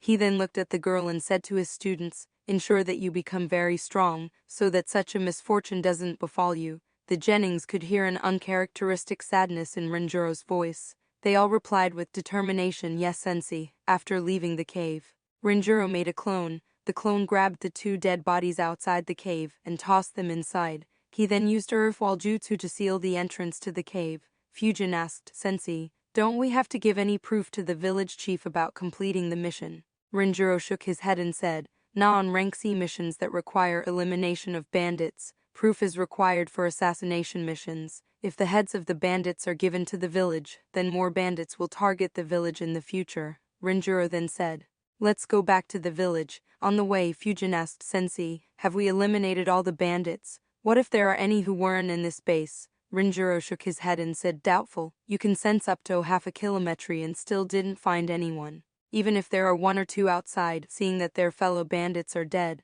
they won't cause any more trouble for the village. Anyways, we were told that there were over 15 bandits, and we killed 22. That's more than enough for completing our mission." However, Miko argued back, "But Sensei, in that case, won't the criminals roam free? What if they were responsible for torturing this girl? What if they join some other bandits and continue doing this?" Renjuro replied, "Our mission was to eliminate the bandit group harassing the village. Anything further isn't our responsibility." However, Miko wasn't convinced and she glared at her sensei. Renjuro sighed and said, "Just killing off an entire bandit group doesn't mean that more won't appear. In a couple of years, another group will be formed.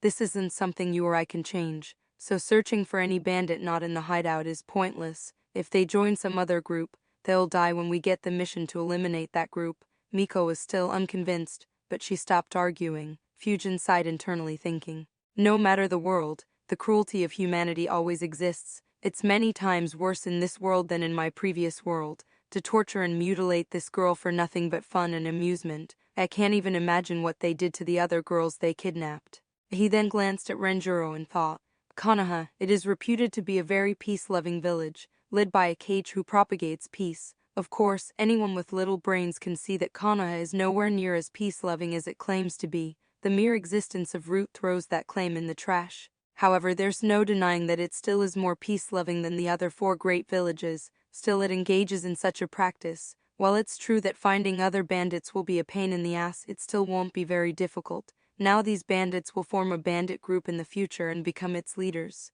In the future, they'll again target this village, and the village will again send a mission to Konoha. This cycle will ensure that this village will always need Konoha's help and will always feel indebted to Konoha. Similarly, every village in the Land of Fire will feel indebted to Konoha. Thus, a pressure will be maintained on the daimyo to keep supporting and perhaps funding Konoha. Such a simple way to maintain influence. It doesn't cost Konoha anything, but costs dozens of lives to each of these villages. Sigh, if the most peace-loving village is so brutal and cruel, I wonder what a cruel village will be. He then let a breath of air out and thought, well, whatever, it doesn't exactly concern me. Chapter 49, Consecutive Rank C Missions. They soon reached the village. On entering the village, the girl on Renjiro's back got a few curious looks. The squad entered the village chief's house again and laid the girl down on a bed in his home. Renjiro said, she needs immediate medical care. The village chief nodded and went out to send someone to call the village doctor. At that moment, a middle-aged man came running towards the village chief house. On seeing the village chief, he quickly asked while sobbing, Chief, my daughter is The village chief quickly calmed him and said, yes, she's safe. Enter my home. He quickly ran to the house and rushed to his daughter. On seeing him running, Renjiro stopped him and said, she's injured. Don't hug her or hold her tightly. The man finally stopped and sat down next to the bed and began sobbing after seeing the bandages on his daughter. Soon a doctor arrived and began attending to her. The father and the village chief thanked Renjiro and the genins again and again. After a few minutes, the village chief handed Renjiro a paper, and the squad left the village and moved back to the town. After reaching the town, Renjiro said, take today off to explore this town, however stick together. We'll meet in the same restaurant as yesterday's at 1 p.m. After he left, Hoka said, because so much happened, I didn't notice that we completed the mission and returned back to this town in merely 2 hours. Miko nodded. Fujin sighed and said, yeah, and the actual fight didn't even last for a couple of minutes. Even though killing was hard to adjust to, the fight itself wasn't a challenge. Hearing that, Miko asked for all the details. Hoka had already seen it all with his Byakugan, so he didn't ask for it. After giving out the details, Miko felt a bit anticlimactic about the Rank C mission. Fujin chuckled and said, next time you snap at that guy, force him to give us a Rank B mission. Hearing that, Miko loudly replied, hey, who snapped? This yell attracted the attention of nearby people and made Miko go red with embarrassment. She thought for a bit and said, but yeah, I guess we should ask for Rank B missions. The kids then toured around the town. They tried some of the local food there and played a few games. At 1 p.m., they met up with Renjiro in the restaurant.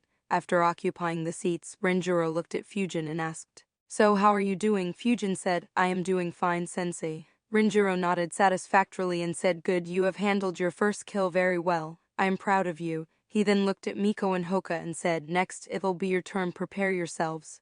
The 2 young ninjas nodded nervously. Lunch came and the team started eating. While they were eating, Miko suddenly asked Sensei, when can we do Rank B missions? Renjiro squinted his eyes and asked, what brought this on? Miko said, we want to fight against the enemy ninjas. Just fighting bandits is not much fun. Renjiro scoffed and said, you guys ain't ready. However, he saw Miko's determined face. Knowing the trouble she'll cause, he quickly added, if you ask this again or pester me for Rank B missions, I'll make you do Rank D missions for an entire year. This threat made Miko quiet down quickly. Team Renjiro didn't do much for the rest of the day. The next morning, a similar procedure was followed. Team Renjiro was hiding in a bamboo forest. While looking at the bandit hideout, the bandits had cleared out a small area and constructed 3 small huts and 1 medium-sized hut to serve as their base. The medium-sized hut was in the center, while the other 3 were round it. Fujin had sensed 12 people inside those huts. Renjiro asked, so who wants this one? Miko beat Hoka by saying, me. Rinjiro nodded and said, "All right, we'll leave this hideout to you." Miko began walking forward stealthily, but soon she stopped and returned. She looked at Hoka and asked, "Hoka, do they have any hostages?" Hoka checked and answered no. All 12 seemed to be bandits. Miko asked, "How many are there in each of the huts?" Hoka answered, "There are 9 in the central hut, 2 in that hut, 1 in the hut on the right, and the last one is empty." Miko nodded and used Earth military movement jutsu to stealthily move forward. She stopped 5 meters away from the hut, which had 2 bandits, and appeared out of the ground. The bigger hut was exactly behind the small hut from where she was standing. She quickly made the hand signs, fireball jutsu. The fireball quickly moved through the smaller hut. As soon as it moved through it, 2 people screamed loudly. Since the fireball didn't explode, it just burnt them and didn't kill them right away. The fireball moved through the smaller hut to the bigger hut. It exploded right at the center of the bigger hut. The explosion completely demolished the hut. Fujin saw 4 bodies being thrown out due to the explosion. The explosion killed 7 bandits on the spot. 2 bandits, who were thrown out, were still alive and were screaming due to being on fire. The status of the 2 bandits in the smaller hut was the same. Due to the huts being made of bamboo and leaves, they offered no resistance to the fireball. Hearing the screams, the last remaining bandit got out of his hut, only to see 2 huts on fire. He looked around and saw one of his fellow bandits burning and screaming. The view horrified him. Before he could decide to do anything, Miko flickered behind him and used Fire Release 4 Jutsu to produce a heat ray that stabbed him through the heart and killed him. Now that all the bandits were killed or incapacitated, Miko looked around her. She saw the dead bodies on fire. She could smell the flesh burning and hear the dying screams from 3 bandits. That scene immediately made her vomit. Rinjiro quickly appeared behind her and consoled her. Fujin, having already killed, was able to look at this scene without much struggle. Hoka, however, struggled due to the smell and the screams. Soon the screams died down and all the bandits were dead. After giving Miko a few minutes to adjust, Team Rinjiro retreated from there. Before leaving, Rinjiro buried the whole place underground using an earth release jutsu. The next day, Team Rinjiro again repeated a similar mission. This time, the mission was to arrest the bandits. Hoka completed it by knocking out all the bandits and tying them up.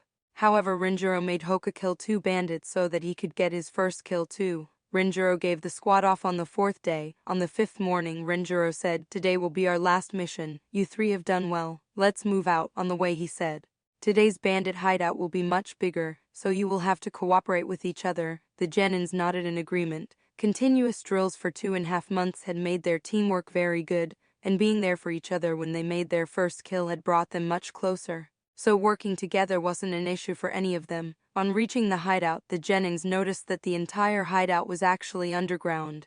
Fujin scanned the entire base. He said, "There are 63 people I can sense." He then looked at Rinjiro and said, "And 5 have higher chakra levels, though they are only Genin level." Rinjiro nodded, whereas Miko exclaimed cheerfully, "Yes, finally we will fight ninjas." Fujin asked, "But sensei, aren't missions that involve ninjas rank B?" Rinjiro nodded his head and replied, "Yeah, but they are only Genin level. There are many cases of people outside the hidden villages unlocking their chakra and reaching Genin level by themselves. There are also many cases of Genins defecting from the village. Anyways, they are barely ninjas. And many times rank C missions include dealing with them too, so be careful. After all, there are over 100,000 ninjas in the world, so who knows where one can be." The Genins nodded. Fujin thought, this is unexpected, though it makes sense, I guess. If the village begins ranking missions as rank B for only a chance of having to deal with a rogue Genin, then rank C missions will probably not exist at all. The team began by first mapping the base. The base was quite big. There was one big room at the center of the hideout. Fujin suggested, "Let's call it the main room." There were 3 exits to the main room, all almost equidistant from each other. These exits were connected to one big corridor that surrounded the entire main room. On the other side of the passageway were many smaller rooms. Hoka commented, "I guess they use the main room as a common room for planning, celebration, etc. While the smaller rooms are their personal rooms." There were a lot of traps all over the base, which were spotted by Hoka. Of the 5 ninjas, 3 were together in the main room, while the other 2 were in the smaller rooms. Miko said, both the ninjas in the smaller rooms have their rooms very close to that exit from the main base." Fujin nodded and said, "Yeah, we will have to be careful while killing them. If they make a lot of sound, it'll alert everyone in the main room." The bandits too were all over the base. In all, there were 4 exits from the hideout to above the ground. 1 was located in the main room, while 3 were just outside the exits from the main room to the corridor. Fujin thought, This base is very well built. I wonder if it started with something small and was slowly expanded as the bandit group grew larger, or if the base is something that naturally existed and was just occupied by these bandits. Also, if we didn't destroy those bandit groups, would they have grown in this manner too? Fujin looked at his teammates and said, so first we have to decide from where to attack them. Miko replied, let's just attack the main room. Most bandits are present there. Hoka nodded and added, yeah, this way we'll deal with the majority of them in one blow. And we can then pick out the scattered bandits one by one. Fujin replied, yeah, good idea, but if we do that then the scattered bandits can try to escape. Hoka replied, yeah, but we can just chase and kill them. Fujin replied, but it'll be very troublesome to hunt them all down one by one, especially if all of them run in different directions. Also, by destroying the main room, the bandits in all the other rooms will be alerted, then the ninjas will be alerted too. Hoka thought a bit and nodded in agreement. Miko asked, then what do you think? Fujin pointed in a direction and said, that room there is at one edge of the hideout, and also has one of the 5 ninjas there. Let's start with that room. We will sneak up on the ninja and kill him, then we will clear the nearby rooms and slowly and stealthily head to the main room. This way, this direction will already be cleared when we destroy the main room, so killing them all will be much easier. Miko and Hoka thought for a few seconds and agreed with the plan. The Jennings then discussed the plan further and decided on the details. Once everything was planned, they checked their weapons and were about to begin their attack. But Miko suddenly asked, wait, who will kill the ninja? Hoka quickly replied, I'll kill him. Miko rebuked him, why you? I will kill the ninja. They then looked at Fujin. He said, my sword provides me with a longer range. I think I'll be more suited to killing him. However, neither Hoka nor Miko agreed to that logic. The argument about the kill went on for a minute. Renjiro observed his Jennings and sighed. Fujin then said, well, all 3 of us can kill him, so let's just decide with rock, paper, scissors. On hearing that, both Hoka and Miko looked at Fujin with a deadpan expression. Miko said, that's so childish. We are ninjas. Fujin scoffed and asked, well, do you two have any better ideas? Hoka and Miko looked at each other. Not having any other idea, they reluctantly agreed. They soon got in the posture to play the game and began playing. Renjiro now looked over with amusement. The first 3 rounds were tied. Fujin thought, this is fun. I guess that's why Goku and Vegeta did this so often. Miko thought, I am not sure if I'll wait. As the trio began the 4th round, Miko's eyes suddenly turned red. She saw that both Fujin and Hoka were about to do rock, so she went with paper and said, I win. Hoka quickly protested, hey, no Sharingan, that's cheating. Miko rebuked him, well, there were no rules stating that we couldn't use Sharingans. Fujin, who just wanted to start the mission, chuckled and said, well, she got us there. Remember to set the rules properly next time. Seeing that he didn't have Fujin's support, Hoka reluctantly agreed.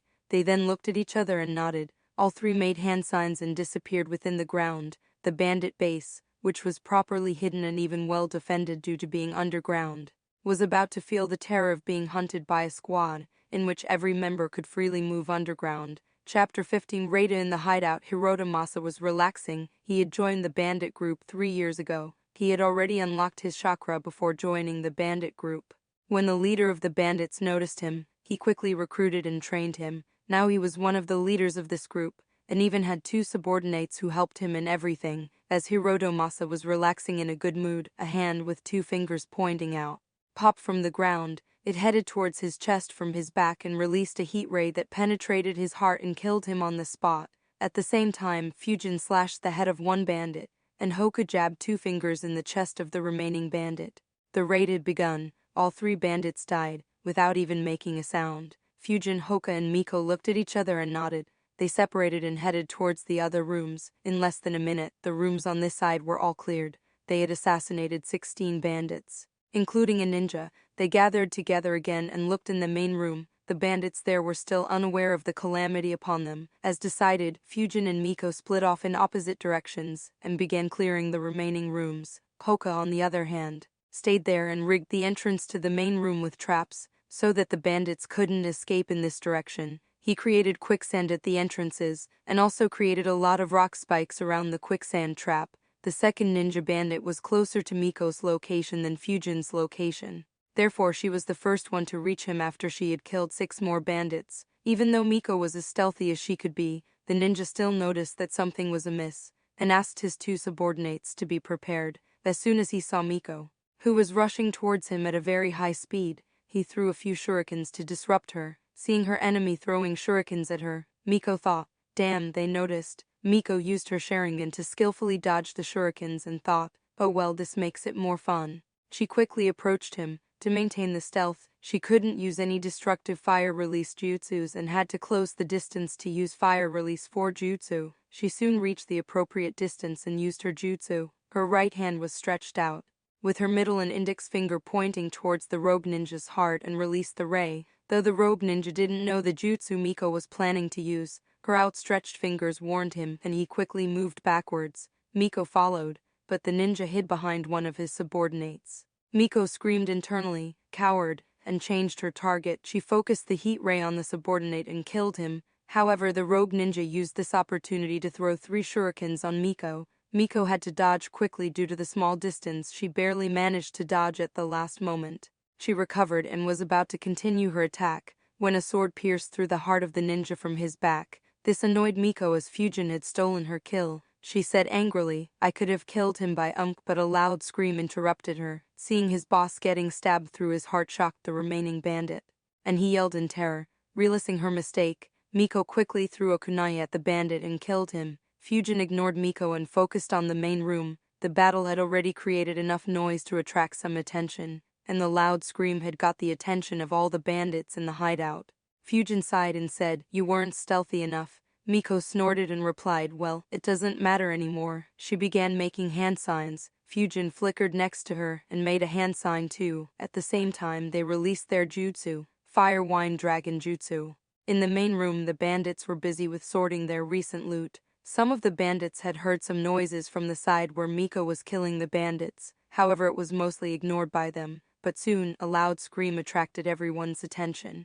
The 3 remaining rogue ninjas too were on alert. One of them directed 2 bandits to go in and check what was happening. Those 2 carefully moved towards the exit in that direction. However, right before reaching there, they suddenly felt a lot of heat. But before they could do anything, a dragon head made of fire entered the room and engulfed them. They immediately began screaming in pain. The dragon quickly entered the room completely. The sight of a dragon made of fire scared the bandits stiff. The dragon began spitting wind explosion jutsus all over the room. Seeing that, one bandit quickly made hand signs and slammed his hands on the ground, causing a rock shield to be created in front of him. Some of the nearby bandits quickly ran behind that shield. The wind explosion jutsus hit 7 bandits head-on. The winds created by the explosion slashed the throats of 2 bandits, killing them on spot. However, they were much luckier than the ones who didn't die. For the remaining 5, the winds created small cuts all over their bodies. As it was a combination jutsu, the wind was incredibly hot,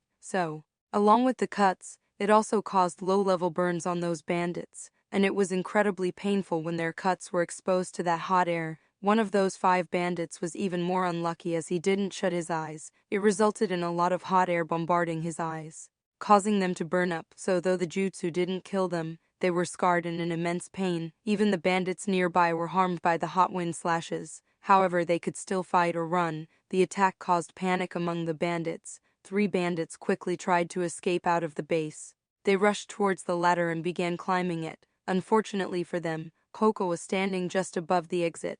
Hoko waited for all 3 bandits to be on the ladder and then made a few hand signs, stone spear jutsu, from the walls around the ladder. Dozens of spears began appearing. They stabbed all the 3 bandits on the ladder, killing them on spot. It also blocked the access to the ladder for the remaining bandits. 2 bandits ran towards the area which was cleared by Fujin earlier. On sensing the bandits running in that direction, Fujin made a hand sign and waited. As soon as the bandits exited the main room, Fujin exploded the explosion tag he had planted there, that caused the rocks from the ceiling to fall down and crush those bandits. It also sealed that exit. 5 bandits ran towards the room where Hirotomasa was supposed to be. However, as soon as they exited the main room, they fell straight into the quicksand trap. The quicksand Hoka had created had a depth of 4 meters and had covered the entire entrance. All 5 bandits were trapped there and were slowly sinking in. 11 bandits were hiding behind the rock shield created by their leader and 8 were still trying to escape in the directions of their fellow bandits. However, they stopped in their tracks after seeing what happened to them. Fujin used this opportunity to make the dragon bombard them with 3 wind explosion jutsus, injuring all 8 of them to a certain degree. The dragon then circled around to get a clear shot at the bandits hiding behind the rock. The leader quickly made another rock shield, Sadly for him, Fujin and Miko had anticipated it. Instead of bombarding, the dragon circled around more and launched 2 wind explosion jutsus in such a manner that they couldn't escape from there. They were surrounded by the rock shields on 2 sides and wind explosion jutsus on the remaining 2 sides. Only the 3 ninjas managed to jump and move to the other side of the rock shields. The remaining bandits were trapped and took minor injuries. The dragon then moved forward and engulfed all of those bandits. It set all 8 of the bandits on fire, but also caused the fire wind dragon to dissipate.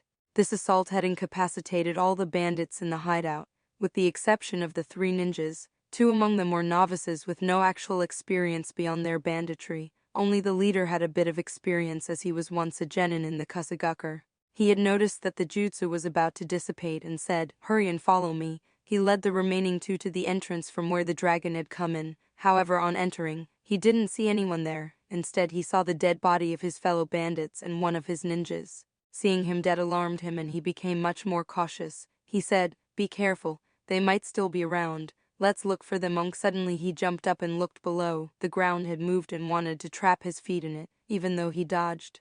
Fujin smirked underground. Got them. He had trapped the other 2 bandits. Miko saw that and appeared at the entrance. She quickly made hand signs. Fireball jutsu. The trapped bandits couldn't dodge and were caught in the explosion. Only the leader managed to dodge. He saw his last 2 bandits burning with disbelief. "It's all I need to escape." He quickly began running away. However, Fujin stealthily launched a shuriken enhanced with chakra flow at his left leg. Distracted by fear and the urgency to escape, the bandit leader didn't notice it. The shuriken hit his left leg from behind and cut through it like a hot knife through butter. Suddenly losing his left leg made him fall down and cry in pain. Fujin then used body flicker jutsu to appear right above him and stab a sword through his heart. The bandit leader died with despair on his face. Fujin looked at Miko and said, "Looks like this is over." Miko asked, "Aren't there a few still alive back in the main room?" Fujin chuckled and said not anymore and began walking towards the main room. Miko followed him. In the main room, Hoka had already killed all the bandits who were still alive from the Fire Wind Dragon's assault. At that moment, Renjiro too appeared within the main room. He thought, not bad, they killed every last one of them, and they have adjusted to killing well. He said, "Good work, this mission is successfully completed." He then looked at his team and said, "It's good to see you guys being able to handle the killing very well." The kids nodded. Even though they were still repulsed by the gore around them, they could handle themselves without vomiting. Renjiro then led his team out of the hideout. He then made the hand seal for an earth release jutsu. Fujin quickly stopped him by asking, "Sensei, isn't it a waste to destroy such a good base?" The sudden question stopped Renjiro from destroying the underground base. He asked, "What do you mean?" Fujin replied, "Can't we use this base for our own ninjas?" Renjiro asked, "And how will our ninjas use this base?" Fujin thought for a few seconds and replied, "Well, they could use it as a base during war, or they could use it as a temporary resting place, or perhaps create an underground supply depot." Renjiro shook his head and said, "The closest hidden village from here is Kuza, and they are allied with us. Even if they weren't, they can't penetrate this deep into the fire country. If there is any threat, then it will be Iwa, which is beyond Kuza. However, if they are able to penetrate this deep into the land of fire, then that base will be useless anyways, as the majority of the Iwa ninjas are masters of earth-release jutsus. They'll just bury all the troops underground. As for supply depots and resting places, there are already sufficient numbers of them, so it is unnecessary too." Fujin fell in thoughts and realized, yeah, that makes sense. Konoha has been around for decades. Surely their infrastructure would be top-notch by now, and surely they'd have identified all the bases over the land of fire. He then nodded to Renjiro, who destroyed the entire hideout. On the way back to the town, Miko asked Sensei, were they really ninjas? Only one of them used any ninjutsu, and even that was only a rank E jutsu. They couldn't put up a fight at all, Renjiro answered. They were just common bandits who had unlocked chakra by accident or luck. Only their leader was probably a former ninja gone rogue. However, he too barely had any proper training, so it wasn't a surprise that he wasn't a match for you guys, who are being trained by me.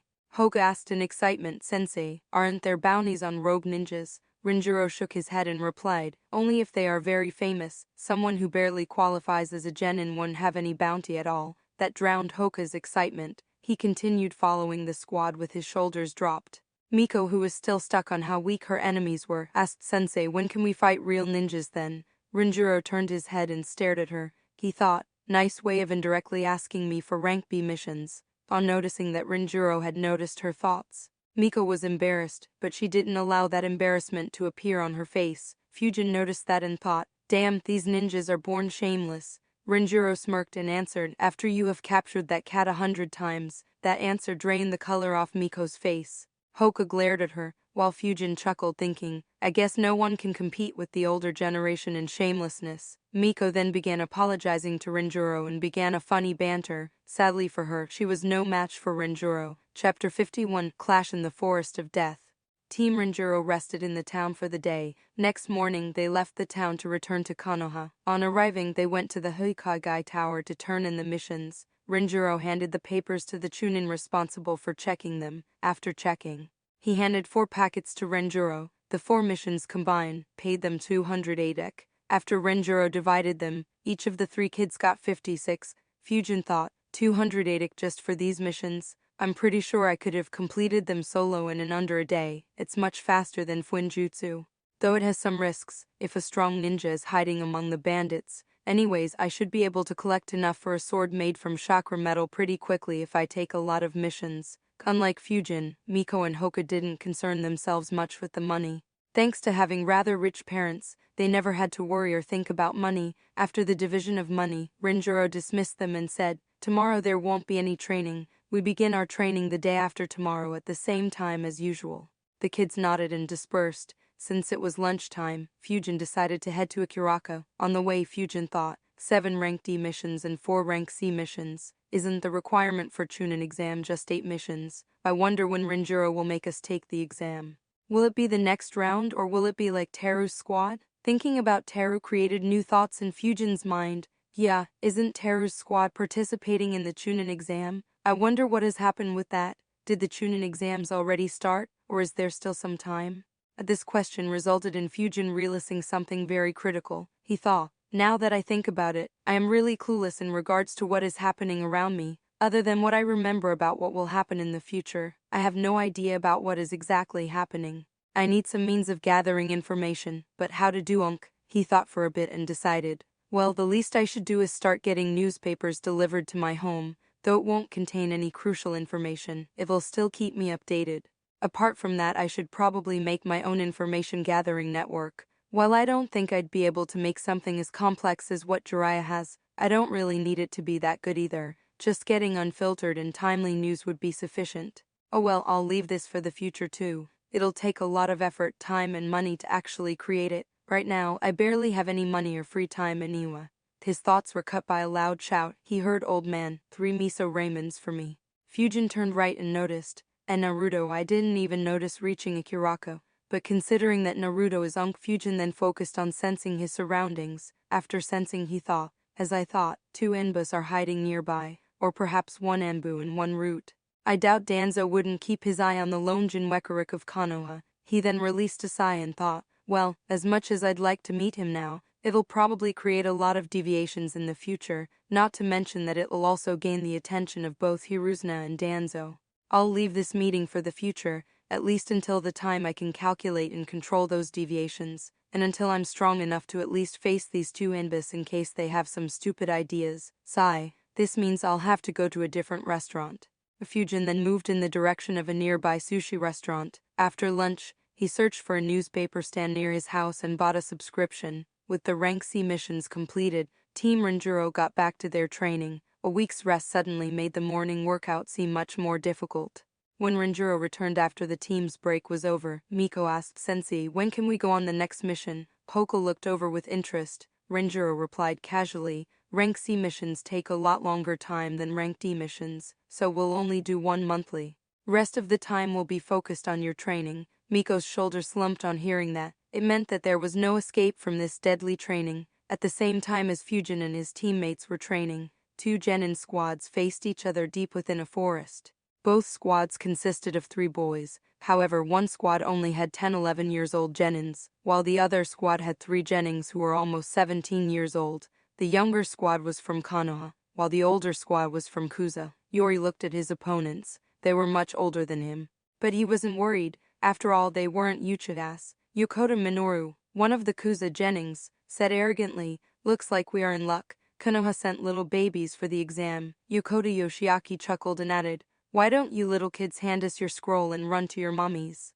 The comments riled Yuri up. He angrily said, "Why you? I'll show you the might of Ankh." However, he was cut short by his teammate. Hadak Ken said, "Calm down, they're just trying to rile you." Tomaya Takayako started laughing and replied, "Oh, we aren't, we are just stating the truth." Teru sighed and said, "They really are arrogant." Ken chuckled and added, "Especially considering that they are still only Jennings despite being so old." Takayako replied, "Olde, I'll show you." He quickly began making hand signs. However, Teru slammed his hands on the ground and shouted. Too late. As soon as Teru slammed his hands on the ground, stone spears began appearing from the ground and completely surrounded the Kuza squad. Seeing their predicament, Kuzanin stopped their hand signs and quickly jumped high towards the nearby trees. Yuri, who was already making hand signs, thought, "Got them," and launched Phoenix Sage Fire Jutsu. Seeing the balls of fire heading towards them, Minoru and Yoshiaki quickly made hand signs, Water Shield Jutsu. On completing the hand signs, a shield of water began forming between the Kuza Jennings and the Fire Jutsu. The shield was completely formed in the nick of time and managed to protect them from the fire. However, Teru used this opportunity to launch the stone spears at the airborne Kuza Jennings. The stone spears easily penetrated the water shield, forcing the Kuza Jennings to use a kunai to block the spears and direct themselves to land properly on the nearby trees. As soon as they landed on the trees, they began making hand signs. However, before they could complete their jutsu, a Tanto appeared behind Yoshiaki and stabbed through his heart. Ken, who had appeared behind Yoshiaki, whispered, "Game over." He pulled his Tanto out, and a lifeless body fell from the tree. Seeing their teammate die was very shocking for the Kuza Jennings, especially for Minoru, who was his cousin. He yelled, "I'm going to kill you." Seeing Minoru lose his calm alarmed Takayako, he quickly shouted, "Minoru, wait." However, the shout fell on deaf ears. Minoru completed his hand signs, Water Pellet Jutsu. He launched the water pellet straight at Ken. However, Ken simply moved behind the trees, completely avoiding the attack. Seeing his attack missing enraged Minoru even further. He jumped towards Ken. Sensing the opening, Teru quickly made hand signs. Seeing Teru preparing a jutsu, Takayako completed his hand signs and launched a water pellet straight at Teru. But Yuri noticed it and thought, "Not on my watch." He quickly launched Fireball Jutsu to intercept the water pellet. At the same time, Teru launched a water pellet straight at Minoru. The jutsu hit Minoru on his left rib cage and knocked him off course. Seeing his teammate at a disadvantage, Takayako wanted to rush towards him. However, he was intercepted by Yuri and Teru. They engaged him in a fight and didn't allow him to move towards Minoru. The water pellet hurt Minoru badly. However, he gritted his teeth and fought through the pain. He grabbed a kunai and continued moving towards Ken. On closing the distance, he attacked with his kunai. Ken raised his Tanto to block the attack, though Minoru attacked with a lot of force. As soon as the kunai and Tanto clashed, an electric current passed through the kunai and hit him. Though not deadly, it was very painful, and Minoru had to take his hand off the kunai. Ken smirked and thought, "Current transfer jutsu always works." He just stepped forward and slashed his Tanto at Minoru's neck. Minoru, who was blinded by rage, in immense pain due to the damaged ribs and still feeling the electric current, couldn't dodge, and the slash went straight across his throat. His throat split open, causing blood to sprout out from it. He looked at Ken with unwillingness in his eyes. Sadly, he couldn't even control his body anymore and fell down, dead. At the same time, Takayako was engaged against Teru and Yuri. After exchanging a few blows, Yuri closed the distance and launched Fireball Jutsu. Knowing that Takayako will dodge, Teru threw shurikens in such a manner that Takayako couldn't dodge the fireball. Not having any option, Takayako used Water Shield Jutsu to defend. On seeing the water shield, Teru thought, "All three have water affinity, well, sucks to be them." He quickly made a hand sign and slammed his hands on the ground. At that moment, the fireball had engulfed the water shield. However, Takayako was completely safe due to the shield, sadly for him. At that very moment, a stone spear appeared from the ground. It easily penetrated the water shield and headed towards Takayako. The spear alarmed him. He grabbed a kunai and attempted to block the spear, but the spear pushed him backwards, throwing him out of his water shield and into the fireball, burning him alive. On seeing him die, Teru sighed in relief. He said, "All done." Yuri nodded and said, "Yeah, that was easier than expected." Teru chuckled and said, "Yeah, let's just hope that this guy wasn't carrying the scroll." Yuri looked at Teru with confusion, but he quickly realized and cursed, "Damn, that scroll will be ashes if he has it." At that time, Ken appeared from behind. He said, "No need to worry, the crazy guy had it." He then tossed the scroll slightly in the air and commented, "We were very lucky that such a weak team had the scroll we needed." Teru said, "Cool, got the Earth scroll. Let's head towards the tower." Yori objected and said, "That'll be boring. Why not just try to eliminate the weaker teams in the forest? That way the competition will be lesser in the next rounds." Ken shook his head and said, "It doesn't matter, this forest will eliminate the weak teams anyway." Teru nodded and agreed, "Yeah. Not to mention, the more time we spend in the forest, the more teams will set up traps near the tower, and if a team is weak enough to be eliminated by us in this round, then we will be able to do the same in the next round too." Seeing that both his teammates opposed his idea, Yori relented and accompanied his team to the tower. Chapter 52. Up a few notches. After the mission ended, Rinjiro continued the training of his students. One day when the training was about to end, Rinjiro observed his 3 students. He smiled seeing them with a bit of pride. He thought, "These 3 have turned out to be quite good. I'll be surprised if any of them aren't promoted to Junin before they turn 16. I suppose they do deserve some praise from their sensei." The training was completed soon and the Jennings were about to leave when Rinjiro stopped them. He said, 3 months earlier I accepted to be the Junin sensei of your squad. Do you recall what I told you then?" Fujin, Hoka and Miko all shake their heads. Hoka asked, "What did you say, sensei?" Rinjiro sighed and said, "You guys are on a probation period, remember?" Understanding that Rinjiro just wanted to make it official, Fujin tilted his head and asked, "What probation period, sensei?"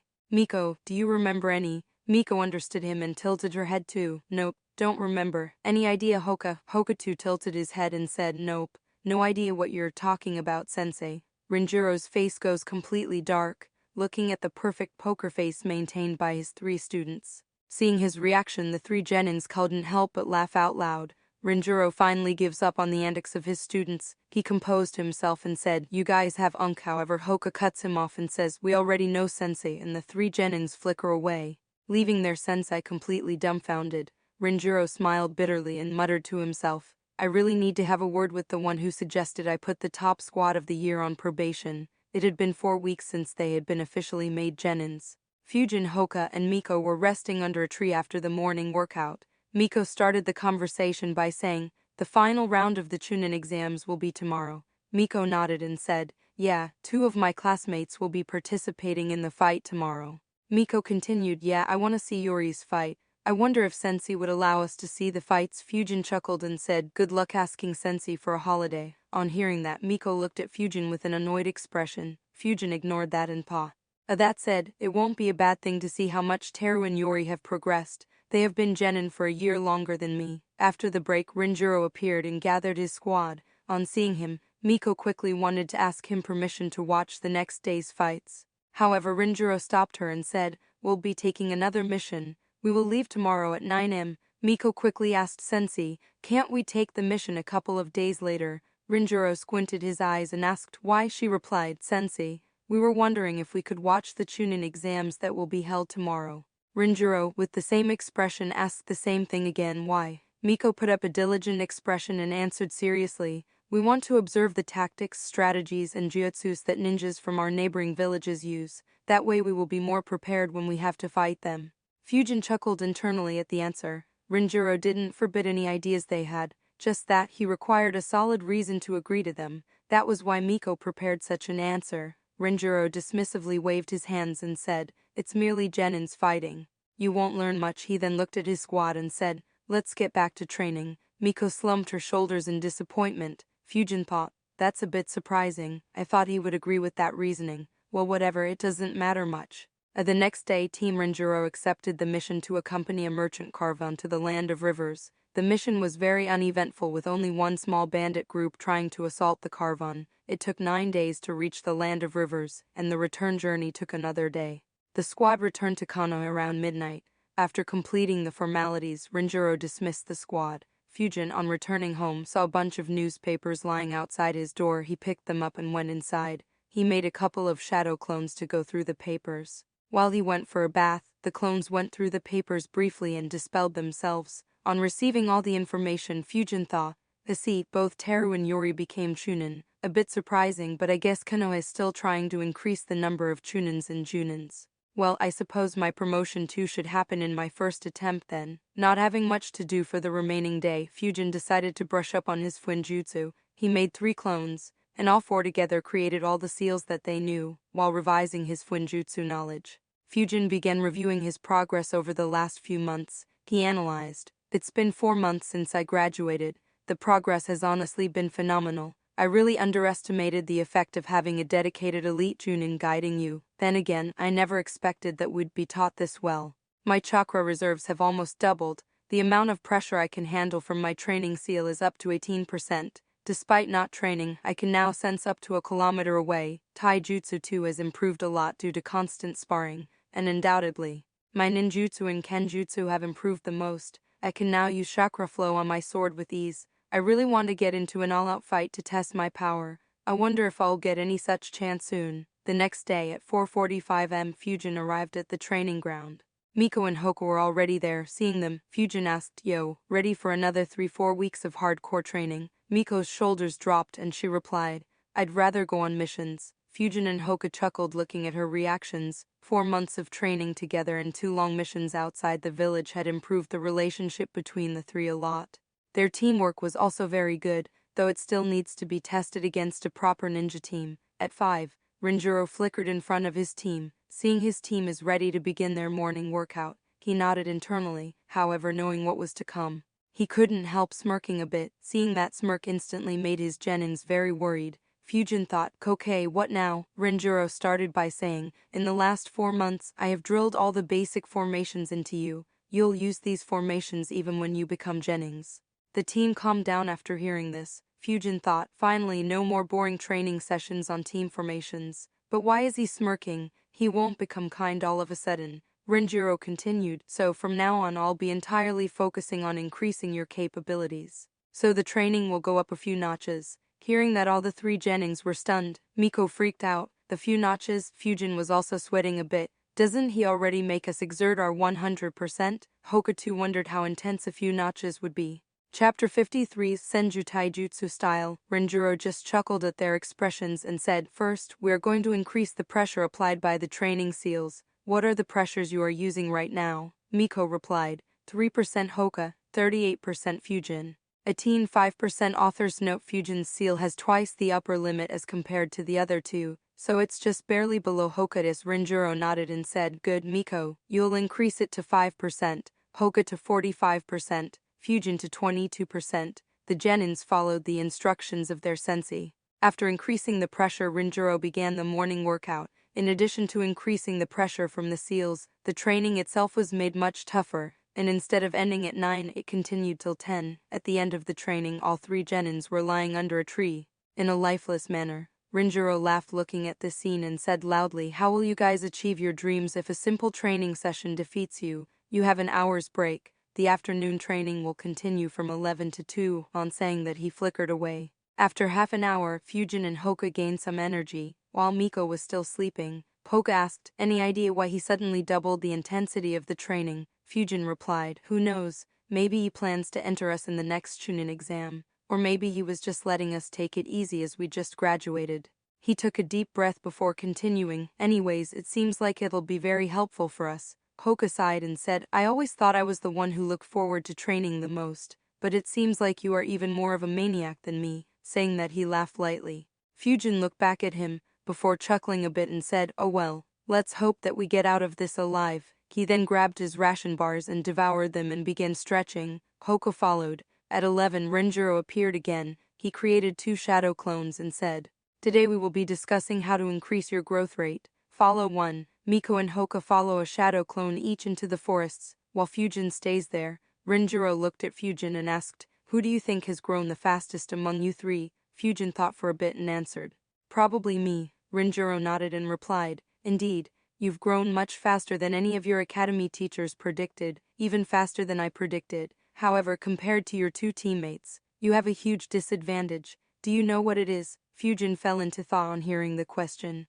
After a minute, he answered, "Keki Genkai." Renjiro nodded, "Right, but not completely. Along with their Keki Genkai, they also have their huge clans, which have already developed complementary jutsus to leverage the advantage their Keki Genkai gives them." Hearing that, Fujin fell into his thoughts. Rinjiro continued. Both Hoka and Miko are very talented. Soon their families will begin heavily investing in them, boosting their growth at a high speed in a systematic way. What do you have to contend with, or will you be left behind by them? Fujin replied seriously. That is why I invested time into becoming a sensor and learning swordplay.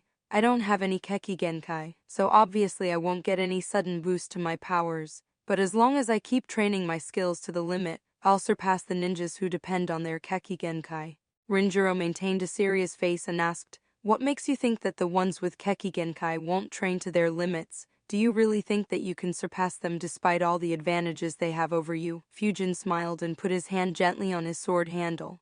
I've heard that the strongest samurai in the Land of Iron can go head-to-head against a Kaiji with nothing but his sword. Even in Konoha, despite having so many people with Keki Genkai, the second, third, and fourth Hokage are all ninjas who didn't have any Keki Genkai. Similarly, no member of the Sanins has a Keki Genkai. So as long as I keep training hard, I don't think I'd lose to anyone with a Keki Genkai. Rinjiro was surprised to hear this answer. More importantly, he was surprised to hear the confidence in Fujin's voice. He smiled wryly and thought, oh well, this one has no need of any encouragement or confidence boost, though he might need a reality check. At the same time, Fujin was thinking, was he planning to give me a pep talk or something? Anyways, while Keki Genkai is good, it's not something that would churn out rank S ninjas. Other than Eternal Mangekyo Sharingan, Rinnegan, and maybe Tenzagun, others aren't really overbearing. I guess the Senju treat the wood release with the highest respect, but in all honesty, it was Hashirama who made wood style overpowered and not vice versa. Besides, of my two teammates, one is about to die soon, while the other has a cursed seal put on him, not really something I'd be jealous about. After a short pause, Rinjiro began talking again. That's a good perspective to have, but don't forget that whether it's the second, third, and fourth Hokage, or the three Sanins, all were extremely talented and hard-working, so while it's a good thing to take inspiration from them, don't forget that you'll have to train extremely hard to even dream about reaching that level. Fujin nodded and replied, yes, Sensei. Rinjiro smiled and added, there's another thing I want to tell you about Keki Genkai, but you're not ready for it yet. I'll tell you when you complete your first B-rank mission as a Chunin. Fujin wondered what Rinjiro wanted to tell him. He replied, all right, Sensei. Rinjiro then asked, what is your analysis of your current capability, and how do you plan on continuing your training? Fujin thought for a bit before answering. To start with, my ability as a sensor nin is developing decently. But that will be my secondary ability. In terms of fighting, it seems like my mainstay will be wind release and swordplay. Swordplay is my preferred choice of close combat, while wind release gives me mid and long range capabilities. Of course, both still have a lot of work that needs to be done. I can use some earth release jutsus for defensive purposes, and I have body flicker jutsu for mobility. My physical strength, speed, and chakra are decent too, I guess, at least for a genin, that is. Rinjiro was impressed by Fujin's analysis. Fujin continued, as for what I'm missing or need to I need some strong jutsu in my arsenal that can create a deadly impact or devastation on the battlefield, and my taijutsu needs to improve. All I have there is the basic academy style. On completing his answer, he looked up at his sensei. Rinjiro replied, on point analysis. You don't need to worry about a strong jutsu though. When you become a Junin, you'll get to look at rank jutsus that our village has. For now, stick with rank C jutsus, preferably for the next couple of years, until your chakra grows considerably. You're right about your taijutsu though. While you did rank high in the academy, that basic style won't aid you much in growing stronger. That's why I'll be teaching you the taijutsu I practice. That is the Senju Taijutsu style. Chapter 54, The Path to Becoming an Elite. That surprised Fujin. He quickly thanked his sensei. Thank you, sensei, but can you just teach it to someone who isn't from the Senju clan? Rinjiro raised his eyebrow and asked, what do you mean someone? You are my student. He then laughed and said, don't worry, our techniques are for the whole village. Anyone who can learn it can use them. Of course, the keyword is can. Fujin asked, what do you mean by can, sensei? Rinjiro replied, the people from our clan are blessed with high levels of chakra. Surely you'd have sensed that by now. Fujin nodded. Rinjiro continued, so our techniques usually have high chakra requirements. If anyone else were to try and learn, they'll run out of chakra very quickly. You, on the other hand, have a lot of chakra as compared to your counterparts. In fact, it's more than both Hoka and Miki combined, so you'll be perfect to learn Senju Taijutsu style. Fujin quickly understood and nodded. Alright, when can we start, sensei? Also, can you explain what exactly is Senju Taijutsu style? I haven't ever read it. Rinjiro replied, We'll begin right away after I explain the basics. Senju Taijutsu style is actually pretty straightforward. Actually, the Academy Taijutsu style was created by referring to our style. What makes Senju style lethal is the use of chakra. Any taijutsu style basically consists of users fighting with their arms and legs or some other body parts. Of course, there are a few exceptions, like Hyuga taijutsu, which releases small amounts of chakra from their fingers or palm, and a clan and kiri that uses bones. In Senju taijutsu style, your every move will be reinforced by chakra. You want to punch, your fist needs to gather chakra first and release it on impact. You want to kick, you have to do the same. You want to block, infuse chakra into the body part you want to block with or is about to hit. This ensures that your defense is like a fortress, while your attack is devastating. Of course, such a style means that not only do you need to have a huge amount of chakra, but you also need to have very good chakra control, else even a huge chakra reserve will get depleted very quickly. Rinjuro's explanation shocked Fujin a bit. He analyzed, "Isn't this similar to Tsunade's fighting style? In fact, I did already make some attempts of infusing chakra in my punches. To think this is the Senju style, Tsunade's fighting style probably represents the Senju taijutsu style used by someone who's reached the peak of chakra control. Anyways, this is very good. Finally, a taijutsu style that can allow me to compete, or even overpower others." After analyzing, he said, "Let's start, sensei." Rinjuro nodded and began the training. He said, "First, we will start by getting you to completely infuse your chakra in your whole body. Once you can do that, we will begin concentrating on infusing it with individual body parts only. Display your entire chakra first." Fujin obeyed, and released his entire chakra. Rinjuro looked at Fujin. He could see a blue chakra completely cloaking Fujin. His first thought was, "Marvelous." Fujin too was in thought. "Actually, I do have some basic understanding of this. While I never exposed it for obvious reasons, now will be a good time to use it to just show it as natural talent." Following Fujin's expectations, Rinjuro gave his next command, "Now try to contain that chakra inside your body, such that it flows through your entire body. Think of it as similar to you doing chakra flow on your body rather than just your sword." Fujin followed his guidance. He slowly began containing that chakra in his body. In around 2 minutes, the blue aura cloaking him slowly disappeared, but if someone were to observe closely, they'd notice blue chakra flares being expelled occasionally from his body. Rinjuro, who was standing right in front of him, was shocked. He thought, "So fast, Unki." He swallowed his saliva before exclaiming to himself, "This is unbelievable." Though the control isn't perfect by any means, he managed to contain the chakra in just a couple of minutes. It's as if this technique was made for him. Fujin looked up at Rinjuro. Before asking, "Is this proper, sensei?" Rinjuro nodded and replied, "Yes, very good, but you are losing a lot of chakra while trying to maintain this form. The next phase of your training will be to perfect this form. You'll activate it and meditate until you can properly contain your chakra with 0 loss. Until then, no ninjutsu or kenjutsu practice for you. In fact, even when doing your morning workout, you'll start doing it by maintaining this form." Hearing that he won't get to practice ninjutsu or kenjutsu disappointed Fujin a bit, but seeing the importance Rinjuro stressed on this, he could vaguely guess that this will become something that might define him for a long time to come. It might even be what breaks him apart from the normal ninjas, and pave his way into becoming an elite. Rinjuro's thoughts too were along the same lines. "And now that I've seen your potential in this, no way I'd allow you to not raise this aspect to the peak." Apart from a short lunch break, Fujin ended up training alongside Rinjuro till 8 p.m. Finally at 8, the training ended and Fujin was allowed to leave. Before leaving, however, Rinjuro said something that left Fujin tongue-tied. He said, "Tomorrow increase the pressure on your seal to 30% during the morning workout." Fujin looked at his teacher skeptically, but seeing the serious look on his face, he just nodded helplessly. On reaching home, Fujin ate a few ration bars and straight away dived into his bed thinking, "Damn, my entire body is sore. It's as if each and every cell in my body is screaming in pain. This is nuts. No wonder Rinjuro asked me to double my ration bar intake." Still though, the progress that I made just today is crazy. If I manage to keep up with this training for months, I have no idea how strong I'd become. Not having the energy to do anything, he fell asleep. Chapter 55. Rapid improvement. In the next morning, when he woke up, something left Fujin completely shocked. His body had no pain whatsoever. He speculated, does this training also heal the body in some way, or is it something else? More importantly, is this safe? I need to consult him ASAP. Rinjuro appeared at the training ground at 5 am as usual and asked the Jennings to begin their workout.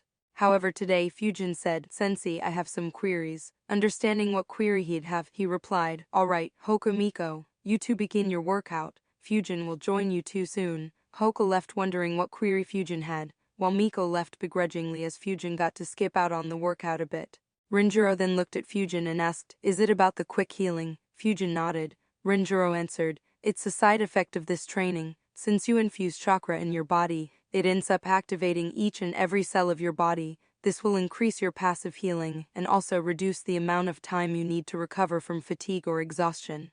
He then smiled a bit and continued, "There's actually a few more advantages of this training. It'll increase your stamina and, more importantly, your chakra reserves." Fujin's eyes widened on hearing that. He quickly asked, "Isn't it too much of a hacks?" Renjiro smirked and said, "Not really. The passive healing, while good, isn't really groundbreaking. As for chakra increase, it is only visible when you start this training and if your chakra reserve isn't already very high. So while you may see a huge boost to your chakra and stamina in the next few weeks, later on the effect won't really be that obvious." That killed Fujin's excitement a bit as he sank into his thoughts. "Oh, then it's not that big of a hacks, but still pretty good though. After all, the very requirement to learn this style is having high chakra. And if the effect of learning this style was a boost to your chakra reserve, then it just doubles down on that advantage." He looked back at Renjiro and asked, "Is there any harmful side effect to using this technique?" Renjiro was a bit surprised by that question. After all, any other 10-year-old genin would just be too happy with such a huge buff. He remembered that he himself had been lost in delight when he had learned this technique. He answered, "Don't worry, this is a very old Senju technique. There are no harmful effects. In fact, considering the long lifespans of my clan members, it might even be having a good effect on your health." Hearing the answer, Fujin let out a sigh of relief. Renjiro looked at him and said, "If you have no more questions, begin your workout. Your teammates have left you behind considerably."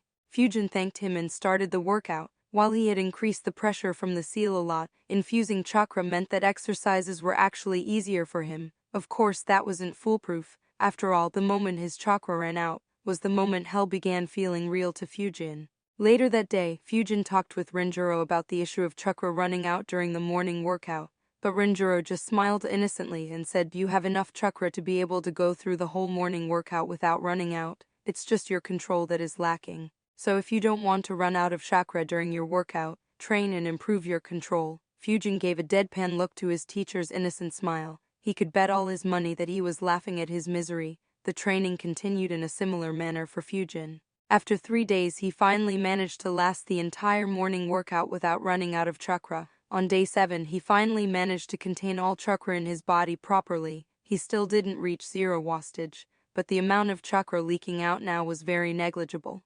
These 7 days, however, had blown Fujin's mind. The result of this training was phenomenal. He muttered to himself in disbelief, "Just 1 week of this training has increased my chakra reserves by 50%. In addition to the chakra increase, Renjiro made Fujin increase the pressure on the training seal from day 3 onwards. Right now it was up to 40%. The next month was spent on properly mastering chakra control for the Senju Taijutsu style. At the end of the training, Fujin could finally freely control his chakra and employ it in a spar against Renjiro. This training increased his chakra by another 35–40%. In just over 5 months since he graduated, Fujin's chakra reserves had a 4-fold increase. His thoughts were incredible. "I now have more chakra than even Genki, and he was an elite chunin for 4 years at least. Damn, I really want to test out my ninjutsu right now."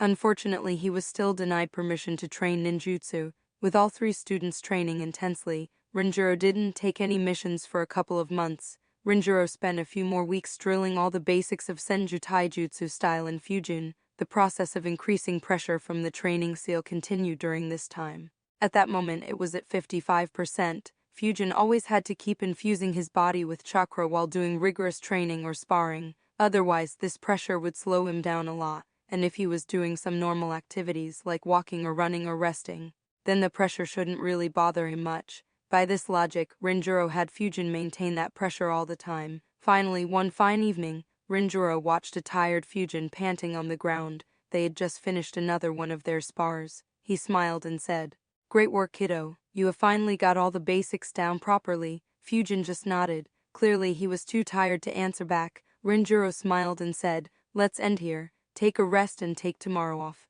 Hearing that, Fujin suddenly looked up. There were almost tears in his eyes. he thought. Finally, Renjiro chuckled at his reaction and then flickered away. Fujin rested a bit and then dragged himself across Konoha to his house while thinking. Finally, 2 months and not a single day's break. Hoka and Miko got off days saying that they needed to master their clan jutsus. But for me, I didn't get even a single session off. He went to sleep while complaining about the unfairness in his heart. Chapter 56, Supercharged Wind Jutsus. The next day, Fujin, for the first time in years, slept like a log till noon. On waking up, there was no soreness from the earlier day. He thought, got to admit, I really love this aspect of this training. I always wake up in full health and stamina. Anyways, no more ration bars today. After freshening up, he left home. While talking, he thought, I really miss the advanced technology. In my previous life, I could never imagine myself being without a smartphone for years. Heck, I would have most likely spent today on the net while lazing on my sofa and ordering all the food home. Haha. Soon he arrived at Ikiraka.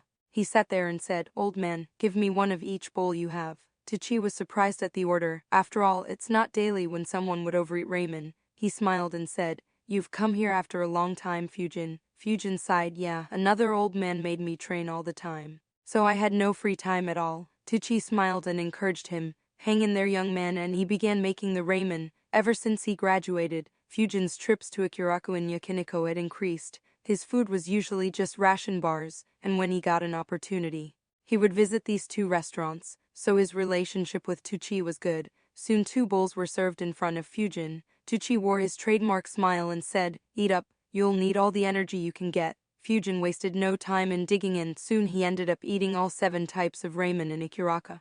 Once done, he said, They were delicious, old man. Give me 2 more miso and tonkatsu ramen. Tucci smiled and yelled, Coming right up. After lunch, Fujin went into the forest he used to train earlier in. He smirked while thinking, Finally a break. Now let me test my jutsu. On reaching the deepest part of the forest, he stood in front of a tree. Well, here goes nothing. And he uses his great breakthrough jutsu. The jutsu uproots the tree, as well as a few more trees behind and adjacent to that tree. In addition, the winds created by the jutsu created deep slashes in many nearby trees and stripped them of all their leaves and most of their branches. Watching the scene, Fujin grinned. Excellent. This is almost 40 to 50% stronger than it was 2 months ago. And Fujin's grin grew wider. He suddenly exerted his chakra, causing a blue aura to form around him. He began preparing another great breakthrough jutsu. Only this time, instead of releasing it, he began pouring a lot more chakra into this jutsu. In 30 seconds, he managed to pour 10% of his chakra into the jutsu. In another 30 seconds, it reached 15%. Great breakthrough jutsu. He exhaled the jutsu. Only this time, instead of normal jutsu, it was supercharged with chakra. The jutsu hit the tree in front of him, completely obliterating it. In a fraction of a second, hundreds of trees in the vicinity were uprooted or cut into pieces. Thousands were stripped of all their branches and left with deep scars. Fujin was shocked on seeing the destruction. However, soon the shock on his face was changed to a grin that seemed to be plastered on his face. Excellent, marvelous. Now, this is what a jutsu is. But that said, the amount of time needed to supercharge the jutsu is too long. Any capable ninja will kill me a dozen times if I stay in one spot for a minute. I'll have to increase the speed of pouring my chakra into the jutsu, preferably reduce it to under 2 seconds, and have to do it while moving around, or even better while flickering around. I guess this is why Renjiro asked us to focus on rank C jutsus. Now let me test the other jutsus. Fujin quickly made a hand sign. Soon winds gathered around him. He infused chakra into his jutsu for 30 seconds. The winds then spun around him in a dome shape at a very rapid speed.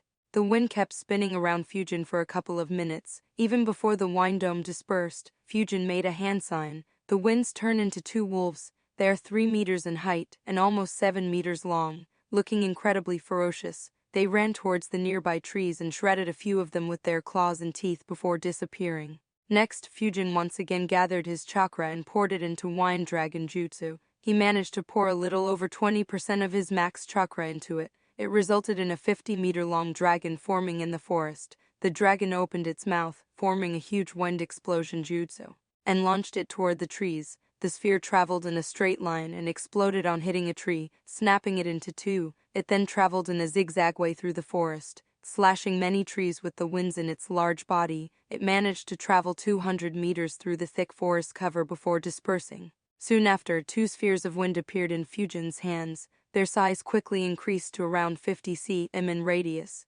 Fujin launched it at the same time on a boulder. They exploded on the boulders and created a few scars all over them. Fujin analyzed them.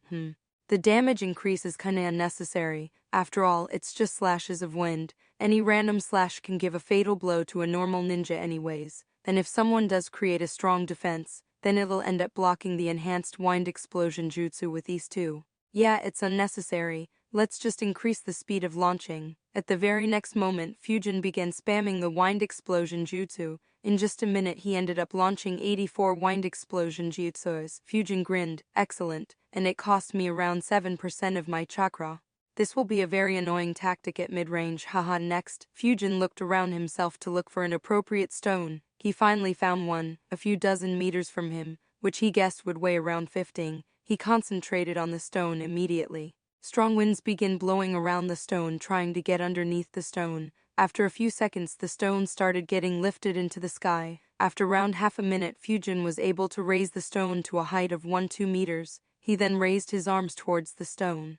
Wind retrieval jutsu. The stone slowly began moving towards himself. He brought the stone to him and caught it in his hands. The amount of power I can exert with these two jutsus has increased too. I wonder if I'll be able to fly with the help of these two jutsus. Though I guess I'll need much more chakra and much better control, and probably even then it might not be useful for long-distance travel. Chapter 57. Analysis. In a weird situation, tossing the stone away, Fujin put his hand in his bag and tossed 12 shurikens one after another in the air.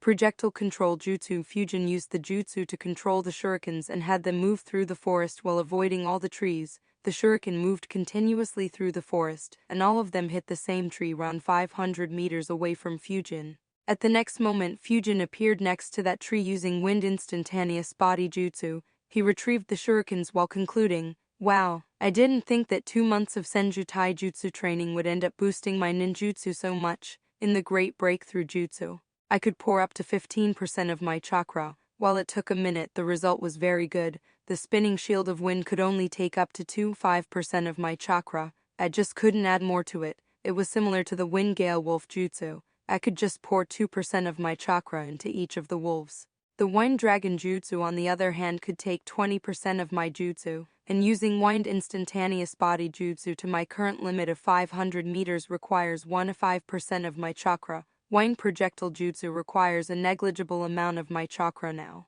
While each Wind Explosion Jutsu needs less than 0.1% of my chakra, Wind Levitation Jutsu doesn't have much battle use for now. Wind Retrieval Jutsu can be used to create some chaos though. Anyways, just this short show of my jutsus cost me almost 50% of my chakra. I wonder if Renjiro has more means to increase my chakra levels, though it shouldn't be an issue for now as I can't really supercharge any jutsu in combat.